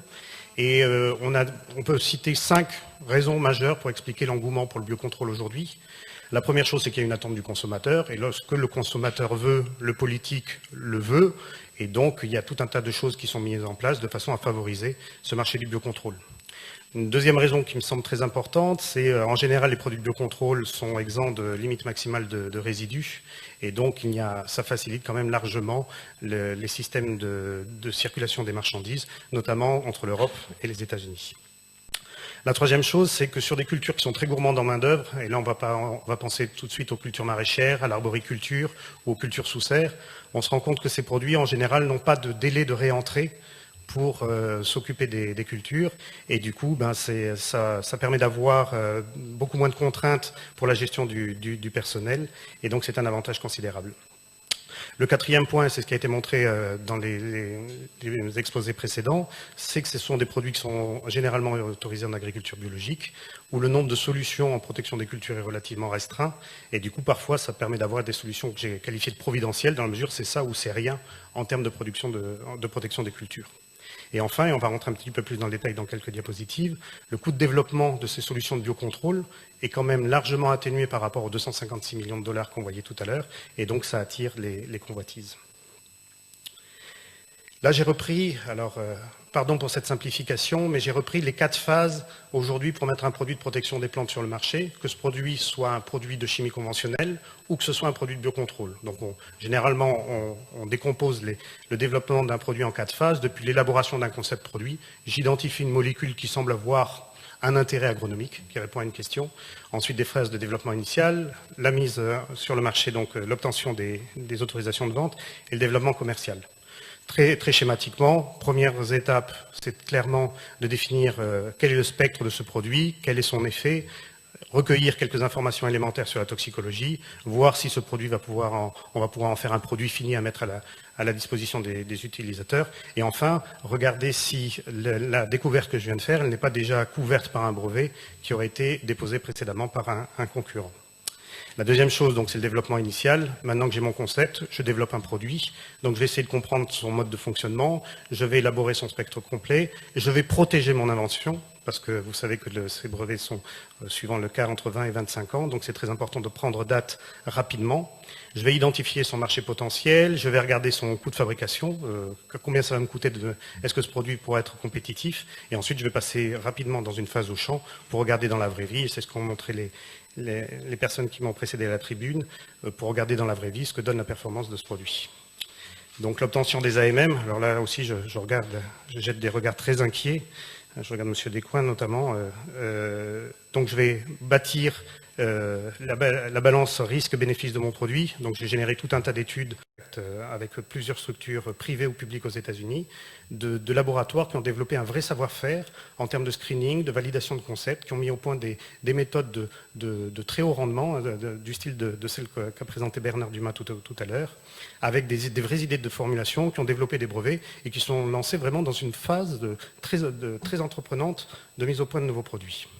Et ensuite, on se rend compte que très vite, il y a un transfert, parce que, curieusement, et c'est peut-être une idée reçue qui résiste pas à l'épreuve des faits, on se rend compte que là où c'est le plus coûteux et le plus difficile, c'est pas forcément cette phase de découverte, mais c'est la phase de développement, d'autorisation de mise sur le marché, d'obtention d'autorisation de mise sur le marché, de développement commercial. Et on se rend compte que très souvent, on a un transfert de ces laboratoires de recherche vers des structures qui ont pignon sur rue, des firmes de plus grande taille, qui, eux, vont s'assurer du développement du produit. Et c'est quelque chose qu'on voit de plus en plus. Et je voudrais matérialiser cette idée avec le point suivant, c'est que depuis 2 ans, on observe des mouvements stratégiques absolument redoutables dans le domaine du biocontrôle. Il se passe dans le biocontrôle aujourd'hui, depuis 2 ans, ce qui s'est passé il y a une douzaine d'années, avec les firmes de semences qui possédaient un fonds génétique intéressant et qui ont été rachetés, il y a eu une vraie partie de monopoly, qui ont racheté donc ces sociétés de semences pour mettre en place le système de biotechnologie des OGM. Et donc il y a une concentration aujourd'hui des sources génétiques, notamment sur les grandes cultures. On voit exactement la même chose sur le biocontrôle, c'est-à-dire qu'on se rend compte que depuis 2 ans, il y a de très nombreuses fusions-acquisitions dans le domaine du biocontrôle qui ont été opérées, et principalement par la prise de contrôle de sociétés qui avaient une activité principalement de R&D, comme on a vu tout à l'heure, peu présente en termes, qui faisaient un chiffre d'affaires absolument dérisoire, mais qui avaient un pipeline de produits et des brevets extrêmement intéressants. En 2011, j'ai noté, alors ces chiffres pourraient être contestés, moi j'ai noté 5 mouvements majeurs en 2011. Et en 2012, ce mouvement s'accélère et j'ai noté 11 achats aux prises de participation, aux prises de contrôle de sociétés de biocontrôle. Donc ça engendre bien sûr une profonde modification du paysage et je cite juste 2 exemples que je juge significatifs qui ont eu lieu en 2012. Donc une société américaine comme AgraQuest qui a été rachetée par Bayer, donc un grand nom de l'agrochimie pour 500 millions de dollars, ou bien Baker Underwood, une autre société américaine qui a été rachetée par BASF pour 1 milliard. Et si on fait un ratio du profit généré par ces structures par rapport au prix d'achat, il n'y a aucun lien. C'est vraiment des prises de position stratégiques des grands groupes de l'agrochimie sur ces sociétés de biocontrôle. Et ça, c'est quelque chose qui est relativement nouveau, mais qui, je pense, va pas mal éclairer ce qui va se passer dans les années à venir.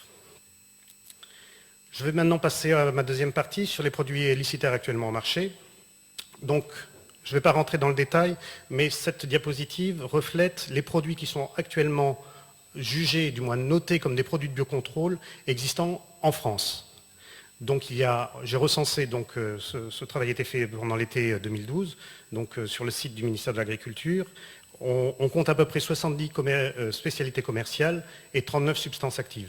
Aucune surprise, on se rend compte que ce camembert reflète à peu près ce qu'on a vu tout à l'heure au niveau du marché mondial, c'est-à-dire qu'on voit principalement de la lutte en termes de nombre, ce n'est pas forcément en termes de chiffre d'affaires, mais on voit principalement des produits de lutte contre les ravageurs ou de lutte contre les maladies, et on se rend compte que le parent pauvre, c'est clairement la lutte contre les mauvaises herbes. Ce qu'il y a de très intéressant, c'est que lorsqu'on regarde par contre ce qui, en revanche, qui se vend sur le terrain et qui revendique une activité éliciteur ou stimulation de défense naturelle ou stimulation de défense des plantes, on se rend compte qu'on a énormément de produits qui revendiquent ce type d'action et j'ai mis que cette action soit supposée ou avérée. Et alors, c'est là où on voit nos collègues marketing font preuve d'un génie et d'une créativité hors du commun. Je vous ai juste mentionné des produits, des noms ou des termes qu'on retrouve sur des produits, mais qui ne sont pas forcément des produits de protection des plantes, qui sont de temps en temps des engrais, des fertilisants, des supports de culture. Et donc, on voit des produits qui s'appellent bioactivateurs, nutriciteurs, bioprotectants. Qu'est-ce que ça veut dire derrière? Tout à l'heure, Bernard Dumas disait qu'il faudrait donner une définition précise de ce qu'est un éliciteur. Est-ce qu'un bioprotectant est un éliciteur? Est-ce qu'un nutriciteur est un éliciteur? Je vous laisse votre interprétation par rapport à ça. Ce qui est clair, c'est que ça pose un vrai problème réglementaire. Aujourd'hui, j'ai cité donc dans ce tableau 4 produits, mais on pourra en citer quelques autres. 4 produits qui sont aujourd'hui avec une autorisation de mise sur le marché, comme produit de protection des plantes au niveau du marché français. Donc on a, tout à l'heure, il a été cité déjà le bion, on a parlé de la laminarine, on aurait pu mentionner donc aussi le fenugrec donc dans le produit Stifenia, où Marie-France Coriot-Costet a parlé longuement tout à l'heure du phosphonate de potassium. On se rend compte que ces produits, qui sont de vrais éliciteurs, disposent d'une autorisation de mise sur le marché, protection des plantes. Mais lorsqu'on s'amuse à faire le recensement de produits de ma catégorie d'avant qui revendiquent une action élicitrice, on se rend compte qu'il y a plus de 100 produits sur le marché aujourd'hui qui revendiquent une action élicitrice ou de SDN. En revanche, on n'en a qu'une poignée. On pourrait rajouter le phoséthylaluminium, on pourrait rajouter quelques produits comme ça, comme le sérénate de feu AgraQuest. Mais le nombre de produits avec des AMM est relativement réduit par rapport au nombre de produits qui revendiquent une action élicitrice. Donc pour moi, je pense qu'il y a quelques ambiguïtés à lever et quelques théorèmes que je pense bon de rappeler. La première chose, c'est que tous les produits de biocontrôle qui agissent contre les maladies des plantes, par définition, ne sont pas des éliciteurs ou des stimulateurs de défense naturelle. On connaît des produits de biocontrôle qui n'ont aucune activité élicitrice. Et dans l'esprit de nos concitoyens, ou même des professionnels de l'agriculture, ces concepts sont très souvent liés, et pour moi, ils sont liés de façon erronée. Le deuxième théorème qu'on pourrait vérifier tout aussi facilement, c'est que tous les stimulateurs de défense naturelle ne sont pas forcément des produits de biocontrôle. On parlait tout à l'heure de phosphonate de potassium, clairement c'est un produit de synthèse. La troisième chose, c'est que l'origine naturelle d'un produit de biocontrôle n'implique pas automatiquement son innocuité pour le consommateur, l'utilisateur et l'environnement. Et il y a un théorème 3' par rapport à celui-là, c'est que l'origine synthétique d'un produit de protection de plantes n'implique pas automatiquement un risque inacceptable pour le consommateur, l'utilisateur et l'environnement. Et alors j'ai fait un corollaire, alors je ne sais pas si c'est très adroit ce que je fais, mais j'ai fait un corollaire à ce théorème 3 et 3', c'est que les produits de biocontrôle et de synthèse doivent être évalués avant d'être mis en marché, aussi bien les uns que les autres, et on va voir les conséquences que ça a pour la suite. Et ensuite, le théorème numéro 4, c'est de dire qu'un produit qui revendique une action de protection des plantes doit être homologué et recevoir une autorisation de mise sur le marché, comme tous les produits de protection des plantes. Il y a quand même un point qui doit nous interpeller, et ça va faire l'introduction à ma dernière partie, c'est le nombre de solutions de biocontrôle qui sont disponibles aux États-Unis ou bien en Europe. Sans rentrer dans le détail, on se rend compte que le nombre de solutions de biocontrôle qui existent aux États-Unis est sans commune mesure avec celles qui sont disponibles au niveau européen, alors que grossièrement, alors là je parle sous contrôle, là c'est encore un coup d'œil inquiet dans la salle, c'est que le système d'évaluation américain ou le système d'évaluation européen, s'ils ne sont pas superposables, sont largement comparables. Et pourtant, il y a beaucoup plus de produits disponibles au niveau américain qu'au niveau européen. Donc quels sont les enjeux politiques et réglementaires? On a une vraie volonté politique d'accélérer la mise sur le marché de ces produits de biocontrôle ou de ces éliciteurs, et on va essayer de comprendre pourquoi dans cette dernière partie. D'abord le contexte réglementaire. De façon très schématique, s'il y avait des gens du ministère de l'Agriculture qui étaient là, je pense qu'il y en a qui me tueraient, mais on peut schématiser très grossièrement le système réglementaire qui est en place au niveau européen de la façon suivante. On a une grande catégorie de produits, c'est les fertilisants, donc des produits qui agissent sur la nutrition des plantes. On a une deuxième grande catégorie, c'est des produits de protection des plantes qui sont soumis donc à un règlement européen qui a été publié en 2009, très récent. Nutrition des plantes, pour faire simple, même si on a un règlement qui existe pour les substances minérales, pour les fertilisants d'origine minérale, en gros, on a une réglementation nationale, même si on a des systèmes dérogatoires avec les normes, on a un système national dans chaque État membre au niveau européen. Il y a un projet d'harmonisation pour la mise sur le marché des matières fertilisantes qui est en cours d'élaboration.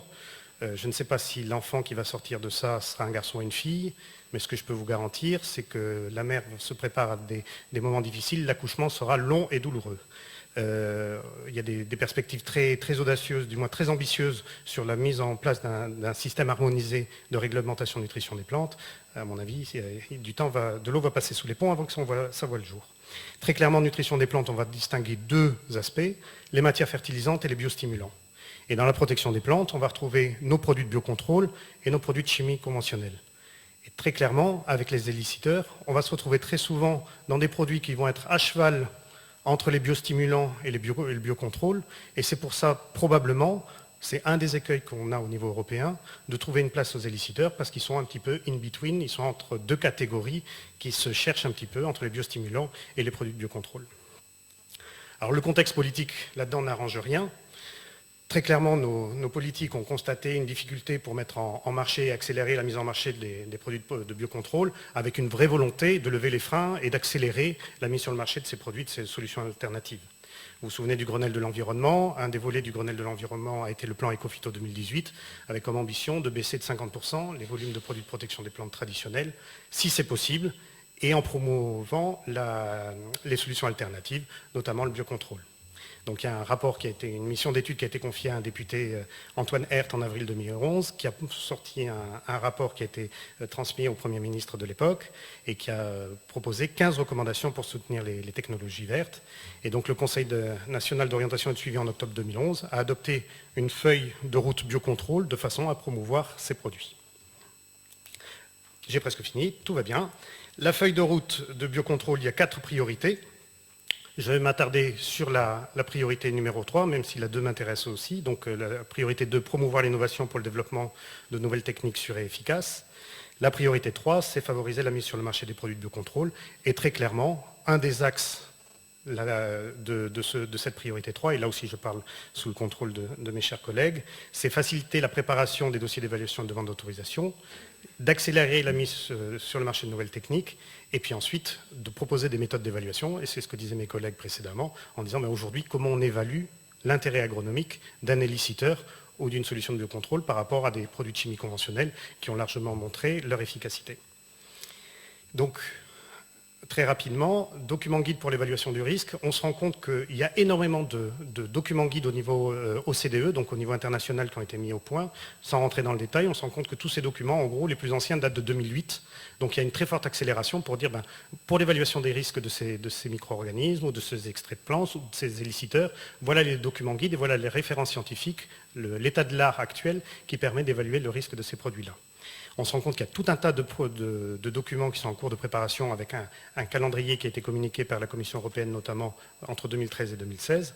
Et donc, aujourd'hui, lorsqu'on veut mettre en place, vous vous souvenez de mes 4 phases de développement de produits, on se rend compte qu'on doit jouer un jeu, un match, mais on ne sait pas tellement les règles dans la mesure où ces règles sont en cours de mise au point. Mon avant-dernière diapositive, c'est l'intérêt agronomique des SDN. C'est exactement le propos des orateurs précédents. C'est qu'aujourd'hui, il y a beaucoup de choses qui ont été faites de façon très élégante sur l'intérêt des éliciteurs et des produits de biocontrôle dans des conditions contrôlées. En revanche, et c'était principalement l'intervention de Fabienne Bayel tout à l'heure, on se rend compte que dès qu'on va sur le terrain, le succès n'est pas forcément au rendez-vous. On sent que l'état physiologique de la plante a un rôle. Il y a tout un tas de facteurs qui interviennent pour comprendre l'intérêt des SDN et leur mode d'action agronomique qui jouent un rôle clé. Et de fait, on se rend compte que les SDN, en général, qui donnent satisfaction, c'est soit des SDN mixtes, on parlait tout à l'heure de phosphate de potassium, le gros intérêt du phosétyle d'aluminium ou du phosphate de potassium, c'est clairement qu'il a une action double, il a une action SDN, mais il a aussi une action directe sur le champignon. Ou bien, c'est des produits qui sont utilisés en programme ou en mélange avec des produits fongicides. Et du coup, là, il y a une vraie question, c'est comment on peut évaluer l'intérêt agronomique des SDN et des éliciteurs. Et là, ça va demander beaucoup de travail pour pouvoir mettre au point. Si on prend comme comparaison des produits de synthèse conventionnels, il va falloir mettre en place un cahier des charges spécifique pour l'évaluation de ces produits. Je voudrais conclure juste par le travail qui est fait aujourd'hui, et pour moi c'est ce genre d'initiative qui mêle les expertises donc, de la recherche académique, donc avec le CNRS, l'Université Paul Sabatier, l'École de chimie à Toulouse ou l'INRA de Bordeaux, avec des sociétés privées, pour le projet Néoprotec, qui est un projet qui a été approuvé au niveau du Fonds unique interministériel, donc un projet assez ambitieux sur 4 ans. Et le but de ce consortium, c'est de mettre au point des nouveaux produits d'origine biocontrôle. Et il y a toute une partie sur les éliciteurs dans ce programme de recherche, et avec comme objectif très clair d'arriver sur le marché en mettant des produits innovants. Je vous remercie de votre attention.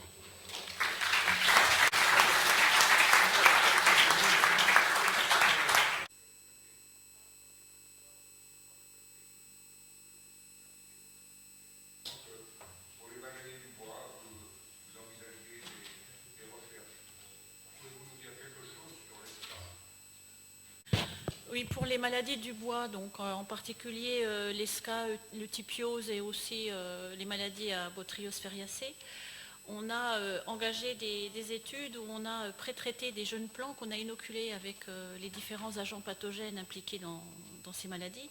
Vous savez qu'entre autres pour l'ESCA, on ne sait toujours pas faire le postulat de corps, on ne sait pas infecter et avoir les mêmes symptômes, mais on est capable néanmoins d'avoir des nécroses ou des chancres. Donc là, on a une méthodologie qui nous permet de tester l'efficacité de ces éliciteurs sur l'extension de la maladie. Et sur des jeunes boutures, entre autres, on arrive vraiment à contrôler, en tout cas dans certaines conditions, le développement des agents pathogènes d'une année sur l'autre, parce que c'est des manips qu'on fait sur 2 ans. Donc là, c'est des résultats préliminaires et on voudrait effectivement engager des recherches sur un terme un peu plus long. Et on pensait surtout que ça pourrait être très utile en pépinière, c'est-à-dire déjà mettre au vignoble des plants qu'on pourrait considérer comme un peu tolérants ou résistants, ou sains en tout cas, pour ce type de pathogène. Attendez, il y a une question ici, puis ensuite, merci. Monsieur... Voilà.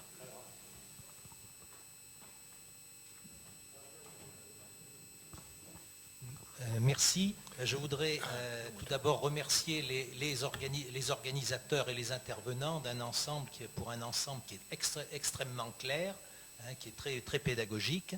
Et je dirais qu'on se prend à rêver à voir les possibilités d'un phénomène qui est connu quand même depuis un siècle. Alors j'aurais une remarque et une question. La remarque est la suivante.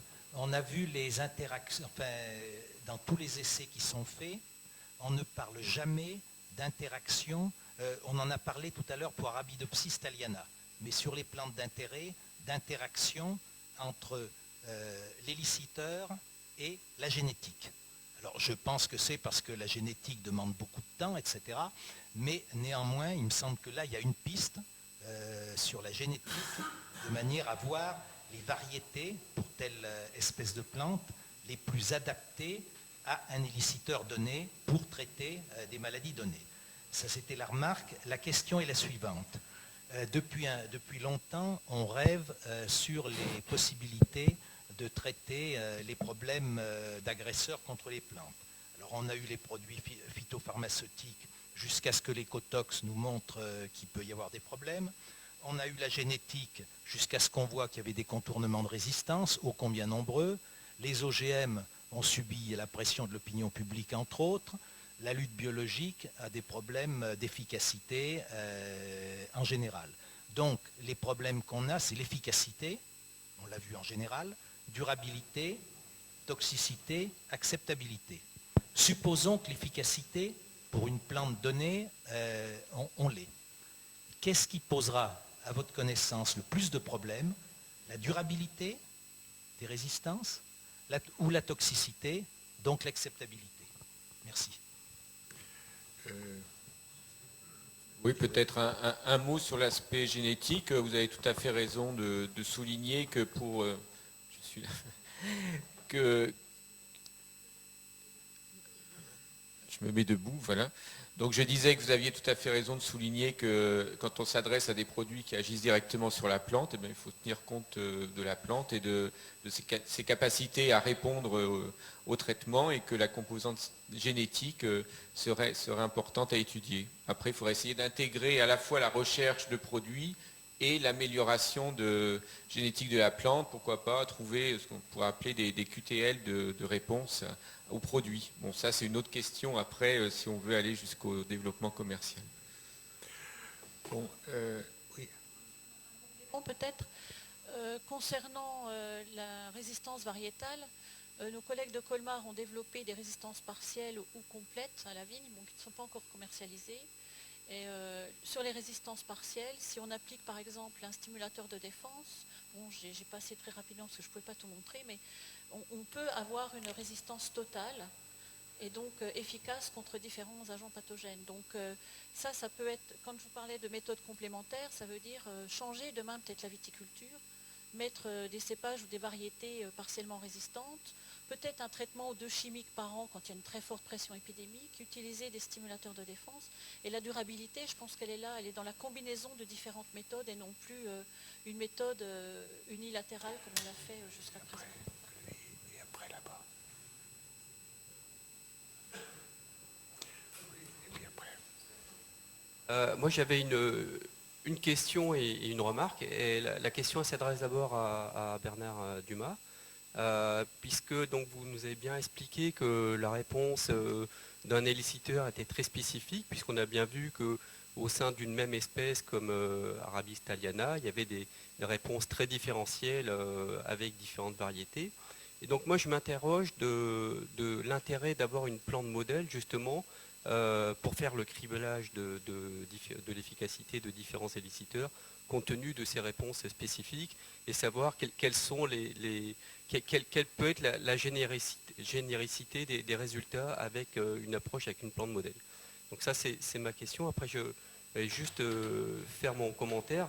Tout simplement pour ce commentaire, c'est le suivant, c'est qu'on n'a pas tellement entendu parler de protection intégrée pendant les 4 exposés, même si c'est en filigrane, et je vois qu'on a plutôt cherché à comparer l'efficacité des éliciteurs avec les moyens traditionnels de lutte chimique conventionnelle.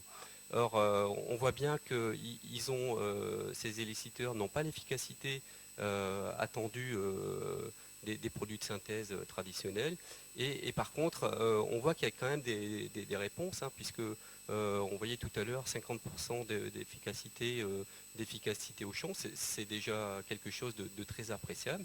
Et je pense que c'est intéressant de les concevoir en association avec d'autres pratiques de lutte dans le cadre de stratégies intégrées. Voilà. Je peux peut-être répondre par rapport donc, à l'utilité des plantes modèles. Donc, il est clair que pour le moment, on peut difficilement se passer de plantes comme Arabidopsis si on veut gagner du temps quand on se pose des questions sur le mode d'action ou sur l'efficacité ou sur l'identification de nouveaux éliciteurs. Ensuite, évidemment, vous avez raison qu'il faut vérifier que déjà très en amont, que l'éliciteur qu'on va trouver sur Arabidopsis fonctionne sur la plante cible, que ce soit la vigne, etc. Mais après, ce que je vous ai montré à la fin, c'est qu'il fallait qu'il y ait ensuite un aller-retour assez constant jusqu'au développement du produit, entre donc ce développement et puis l'efficacité du produit. Et pour le moment, il n'y a rien qui remplace l'utilisation de plantes modèles comme Arabidopsis pour répondre très très rapidement à des questions qu'on peut se poser sur, par exemple, est-ce que ma formulation ne va pas dénaturer l'efficacité du produit typiquement. Donc là, avec les tests qu'on a, avec les tests qu'on a, on peut répondre en quelques semaines, disons, à des questions quand même assez pointues et choses qu'on ne peut pas encore faire ou moins faire facilement avec les plantes cibles. Je passe la parole. Bien, Jean-Louis Bernard. En ce qui concerne Arabidopsis thaliana, bon, je comprends très bien l'utilité d'avoir une plante modèle. Cela dit, ma modeste expérience du sujet me laisse à penser que nous avons un travail qui est entrepris là, qui essaie de faire la quadrature du cercle. Je m'explique. Lorsqu'on travaille en serre, au laboratoire, sur des paillasses, sur une plante herbacée comme Arabidopsis, on a en quelque sorte une plante dont le développement est très facile à cerner, ne serait-ce qu'au plan visuel. Cela dit, la substance qui est isolée et qui montre son intérêt dans ces conditions-là, on cherche à la faire fonctionner sur des plantes, c'est ce que l'on fait la plupart du temps aujourd'hui, sur des plantes ligneuses, en plein champ, qui sont soumises à toutes les variations du milieu. Donc ma question, c'est, j'aimerais avoir le sentiment de l'un ou l'autre des intervenants sur l'utilité qu'il y aurait à essayer de mettre au point un outil ou un modèle qui permettrait à l'agriculteur ou à l'expérimentateur, dans un premier temps, de se représenter quel est l'état physiologique de la culture qu'il va traiter, quel que soit l'éliciteur que l'on cherche à mettre en œuvre. Puisqu'encore une fois, on traite avec une même substance à la même dose, une plante qui est en plein air, qui plonge ses racines plus ou moins profond, qui est soumise à tout un tas de stress, que ce soit la température, que ce soit la lumière, que ce soit en général l'eau.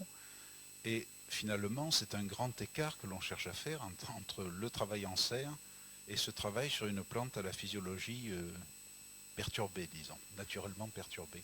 Donc quel serait l'intérêt d'un modèle pour asseoir un petit peu mieux ces expériences au champ? Oui, alors en fait, pour répondre à cette question, oui, de validation des systèmes simplifiés par rapport à ce qu'on trouve au champ, il faudrait qu'on ait déjà des éliciteurs qui fonctionnent bien au champ pour voir comment ils se comportent sur Arabidopsis. C'est le seul produit qu'on peut tester de cette façon, c'est le Bion, qui est un vrai éliciteur. On connaît très bien le mode d'action, on sait comment l'utiliser en champ. Et en fait, on s'est rendu compte que quand on l'utilisait sur Arabidopsis, donc en système simplifié, proportionnellement, on utilisait la même dose que ce qu'on utilisait en champ. Donc en fait, il n'y avait pas vraiment de différence en termes de mode d'action et d'efficacité entre comment on l'utilisait dans nos systèmes simplifiés, donc que ce soit sur des arabètes en pot, en chambre de culture, ramené à l'hectare, on utilisait la même dose ensuite qui était préconisée finalement en système cultivé. Après, évidemment, ça risque d'être du cas par cas et ça va dépendre évidemment du mode d'action de chaque produit. La transition entre le laboratoire, et ça, bon, c'était l'exemple par exemple qu'a donné Fabienne Bailleul, n'est pas forcément évident entre le laboratoire et la sortie au champ.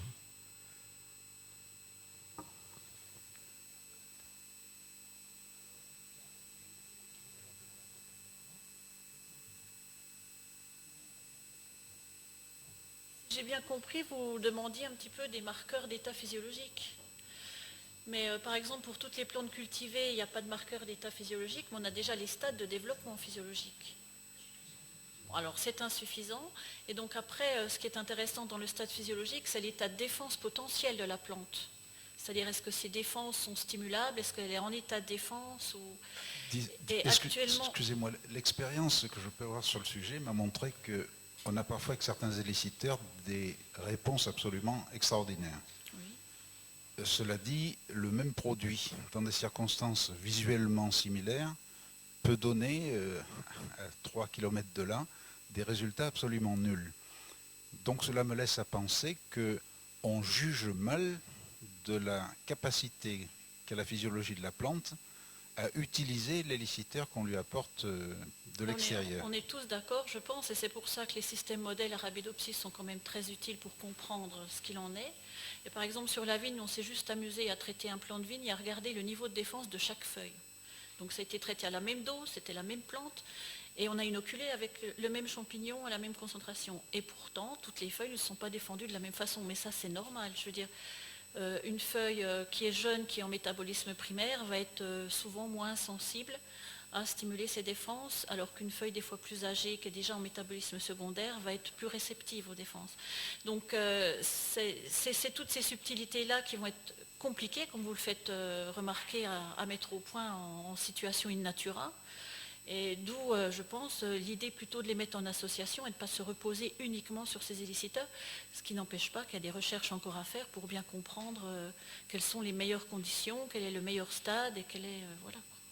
Mais il y a aussi des effets physiologiques. Bon, là, je ne vous ai pas trop parlé, mais le BTH est très efficace, mais on a des retards forts de véraison et on a des actions au niveau des voies hormonales de l'éthylène. Donc, tout ça, ce n'est pas innocent. Donc il y a beaucoup de travaux encore à faire, quoi. Merci. Oui. Bernard Le Buannec, quand j'ai levé la main au début, c'était pour poser la question, un des éléments de la question de Paul Vial sur l'effet différent en fonction des lignées d'Arabidopsis. Il y a des centaines de variétés actuellement qui sont cultivées. C'est beaucoup plus simple probablement pour la vigne puisqu'il y a peu de cépages. Mais s'il faut tester ces éliciteurs variété par variété sur des centaines, voire des milliers de variétés, on risque d'avoir des difficultés. Ça, c'était le premier point. Le deuxième point, un des orateurs nous a parlé d'une solution providentielle pour l'agriculture biologique, mais j'ai compris que dans les exemples qu'on nous avait montrés, c'était presque toujours un assemblage d'un éliciteur et d'un fongicide. Donc on n'en est pas encore à la solution providentielle. Où est-ce que je me suis trompé ? Quand je parlais de solution providentielle, c'était beaucoup plus en parlant de biocontrôle qu'en parlant d'éliciteurs en tant que tels. Il y a certains produits utilisés en biocontrôle qui ne sont pas forcément des éliciteurs, qui apportent une solution unique en agriculture biologique. C'était ça mon point. Ce n'était pas vis-à-vis des éliciteurs. Encore prendre. Ah oui, monsieur Chaunet. Je crois que notre Assemblée aborde un thème qui me paraît fondamental et je ne sens pas le souffle ni l'enthousiasme propre à cette ouverture que nous apportent les méthodes de biocontrôle. C'est l'enfance de ces méthodes, alors qu'elles répondent à des interrogations et des inquiétudes fondamentales du public et pas seulement de notre pays. Alors je crois qu'il faudrait, c'est un vœu, ça pourrait devenir un avis, que notre compagnie appuie très fortement et clairement toute la chaîne qui va de la recherche au développement jusqu'au développement commercial de ces méthodes alternatives, douces, parce que, à la condition qu'elles soient effectivement non toxiques pour le consommateur et pour l'environnement, mais je crois qu'il nous faudrait un avis émis par l'Académie, et je crois que nous avons toutes les compétences dans notre compagnie, pour l'encouragement par tous les moyens possibles et imaginables, notamment réglementaires, sans compliquer les plans d'expérience, parce que les variétés, je suis d'accord avec Le Buannec, il ne faut pas compliquer la vie des enfants, le chemin des enfants, mais je pense que ceci est tout à fait nécessaire. Voilà ce que je voulais dire. Et Claude Foulon, il y a un monsieur est viticulteur, là il a évoqué l'escale de la vigne. Comme je suis avec des éminents spécialistes, je voudrais savoir, il y a un physicien qui a travaillé sur des fréquences sonores en stimulant les protéines des végétaux, et il y avait des actions bénéfiques pour les plantes. Je voudrais savoir si vous avez entendu parler de cette méthode. Et puis, voilà. Oui, donc je pense que vous parlez de la société Genodix qui met au point des protéodies.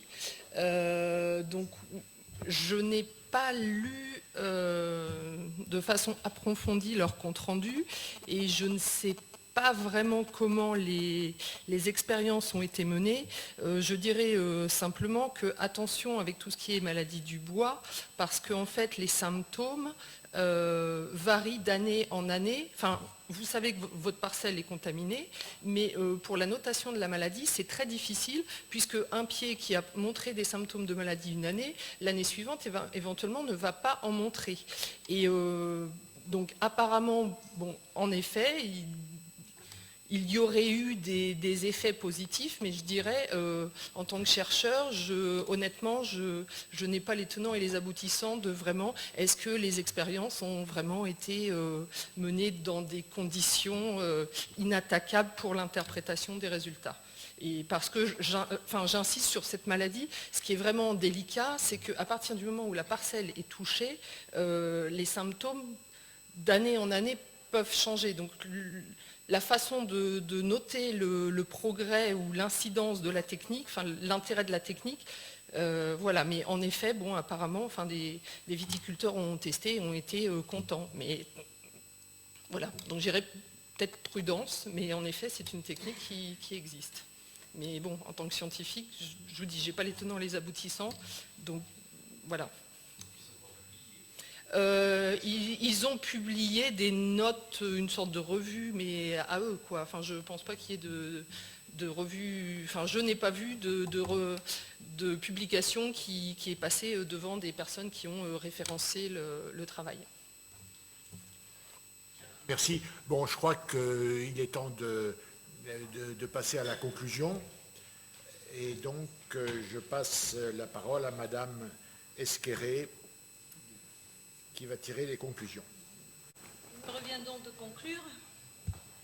Nous avons vu des exposés, je pense, très riches, très clairs aussi, qui ont posé les bonnes questions. Alors, en ce qui me concerne, je vais plutôt parler de hier, aujourd'hui et demain. Et tout d'abord, hier, le mot éliciteur, qu'est-ce que c'est ce mot? C'est un mot qui n'est pas présent dans la langue française. Il a été introduit pour la première fois, c'est ce que je vais montrer tout de suite. Il a été introduit par un chercheur que voici, qui s'appelait Noel Keane, qui travaillait à l'époque à Riverside en Californie. Et il a désigné ce terme pour décrire des molécules capables d'induire des réactions de défense dans le soja. À l'époque, il travaillait sur Phytophthora sojei, parasite du soja. Il avait mis en évidence que Phytophthora contient des molécules qui sont capables d'avoir cet effet. Et parmi ces molécules, d'ailleurs, il avait déjà identifié qu'il y avait la laminarine. Mais réellement, la personne qui a porté sur le devant de la scène les éliciteurs, et c'est un autre nom très célèbre dans notre littérature, c'est Peter Albersheim. Et dans les années 75-80, le terme d'éliciteur avait été mis sur le devant de la scène en 1972. Donc dans les années 75-80 déjà, il y avait divers laboratoires qui travaillaient sur ce thème, et particulièrement le laboratoire de Peter Albersheim. Il a étendu la notion d'éliciteur, et il a aussi, surtout, je dirais, été le premier, avec son équipe, à purifier un éliciteur qui était extrêmement actif, qui est toujours extrêmement actif, et à ma connaissance, c'est encore de nos jours le plus actif. C'est une molécule qui est composée de 7 glucoses seulement, qui est appelée un heptabêta-glucane, qui a été isolé aussi à partir de Phytophthora sojei, le parasite du soja. Cet éliciteur-là est actif à des doses infimes. Et donc tous ces travaux initiaux ont fait qu'il y a eu un engouement pour la recherche sur les éliciteurs dans ces années-là. Et différents laboratoires, que ce soit aux États-Unis et aussi en France, se sont lancés dans ces travaux. Et également des firmes agrochimiques ont été intéressées par tout cela, et notamment aux États-Unis, Monsanto, où des essais avaient déjà été faits sur des parcelles grandeur nature. Et je pense que je ne suis pas la seule à les avoir vus, puisque je crois que François Rollin, qui a fait quelques passages chez Monsanto à cette époque-là, ou peut-être un peu après, les a vus aussi. En tout cas, en France, ce type de recherche était soutenu par Ron Poulenc Agrochimie. Donc, vous voyez, que s'est-il passé entre ces années 75-80 et, je vais dire, 2013 ? Je vais mentionner 4 faits qui me semblent marquants. Premièrement, il y a eu l'accélération de la connaissance absolument formidable dans le domaine de la biologie, avec dans les années 80 ce qui était l'avènement de la biologie moléculaire, en particulier chez les plantes, évidemment l'utilisation de la génétique, du génie génétique, puis sont venus les séquençages des génomes, les techniques de génomique fonctionnelle et d'imagerie extrêmement performantes. Et tout cela a fait que, évidemment, les éliciteurs ont bénéficié de toutes ces avancées. Et maintenant, on ne parle plus seulement de défense des plantes, mais d'immunité innée. Et nous avions vu lors d'une séance précédente qu'en fait, il y a des points communs entre l'immunité innée chez les animaux et chez les plantes. Donc il me semble que ceci a été l'un des faits marquants dans ces années 80 à 2013. Le deuxième fait marquant que je voudrais souligner, bien sûr tout le monde le connaît, c'est l'augmentation de la population mondiale, c'est-à-dire plus de 2 milliards d'habitants en plus dans cet intervalle, et ceci évidemment ne va pas s'arrêter, donc ceci est une projection jusqu'en 2050 je crois. Donc il va falloir produire davantage.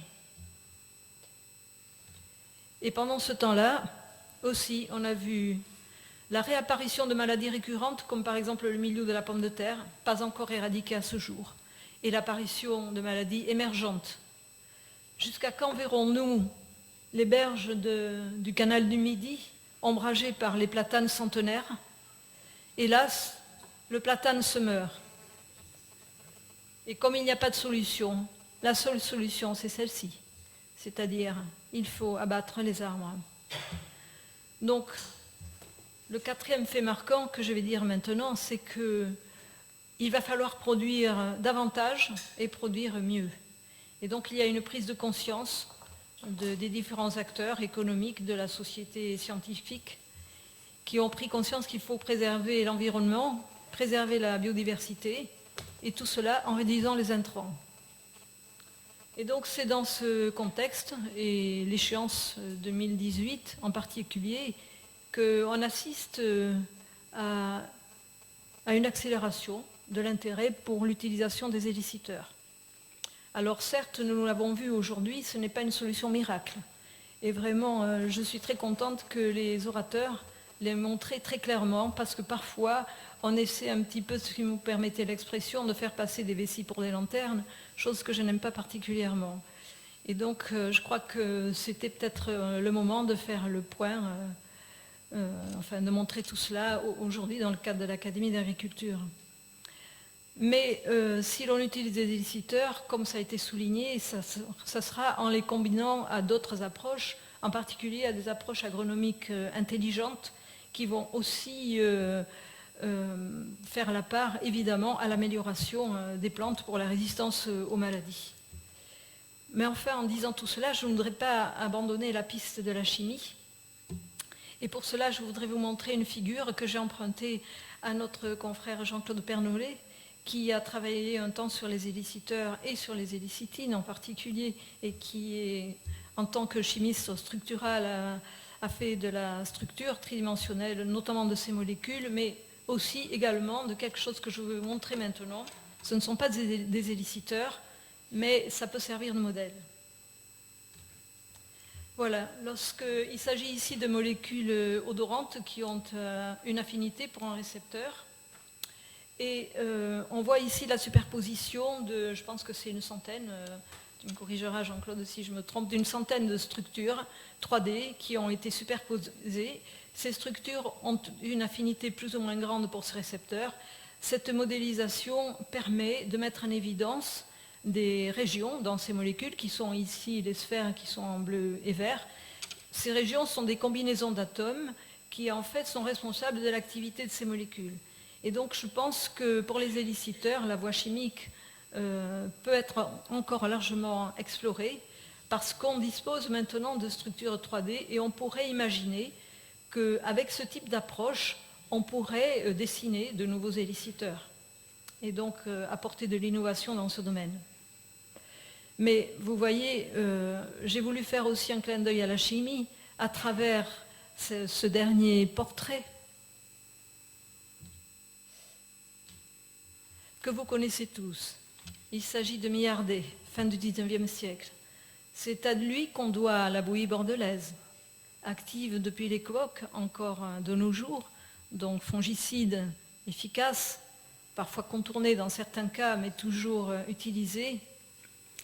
Et dans les années 2000, on s'est aperçu que le cuivre qu'il contient, c'est aussi un éliciteur.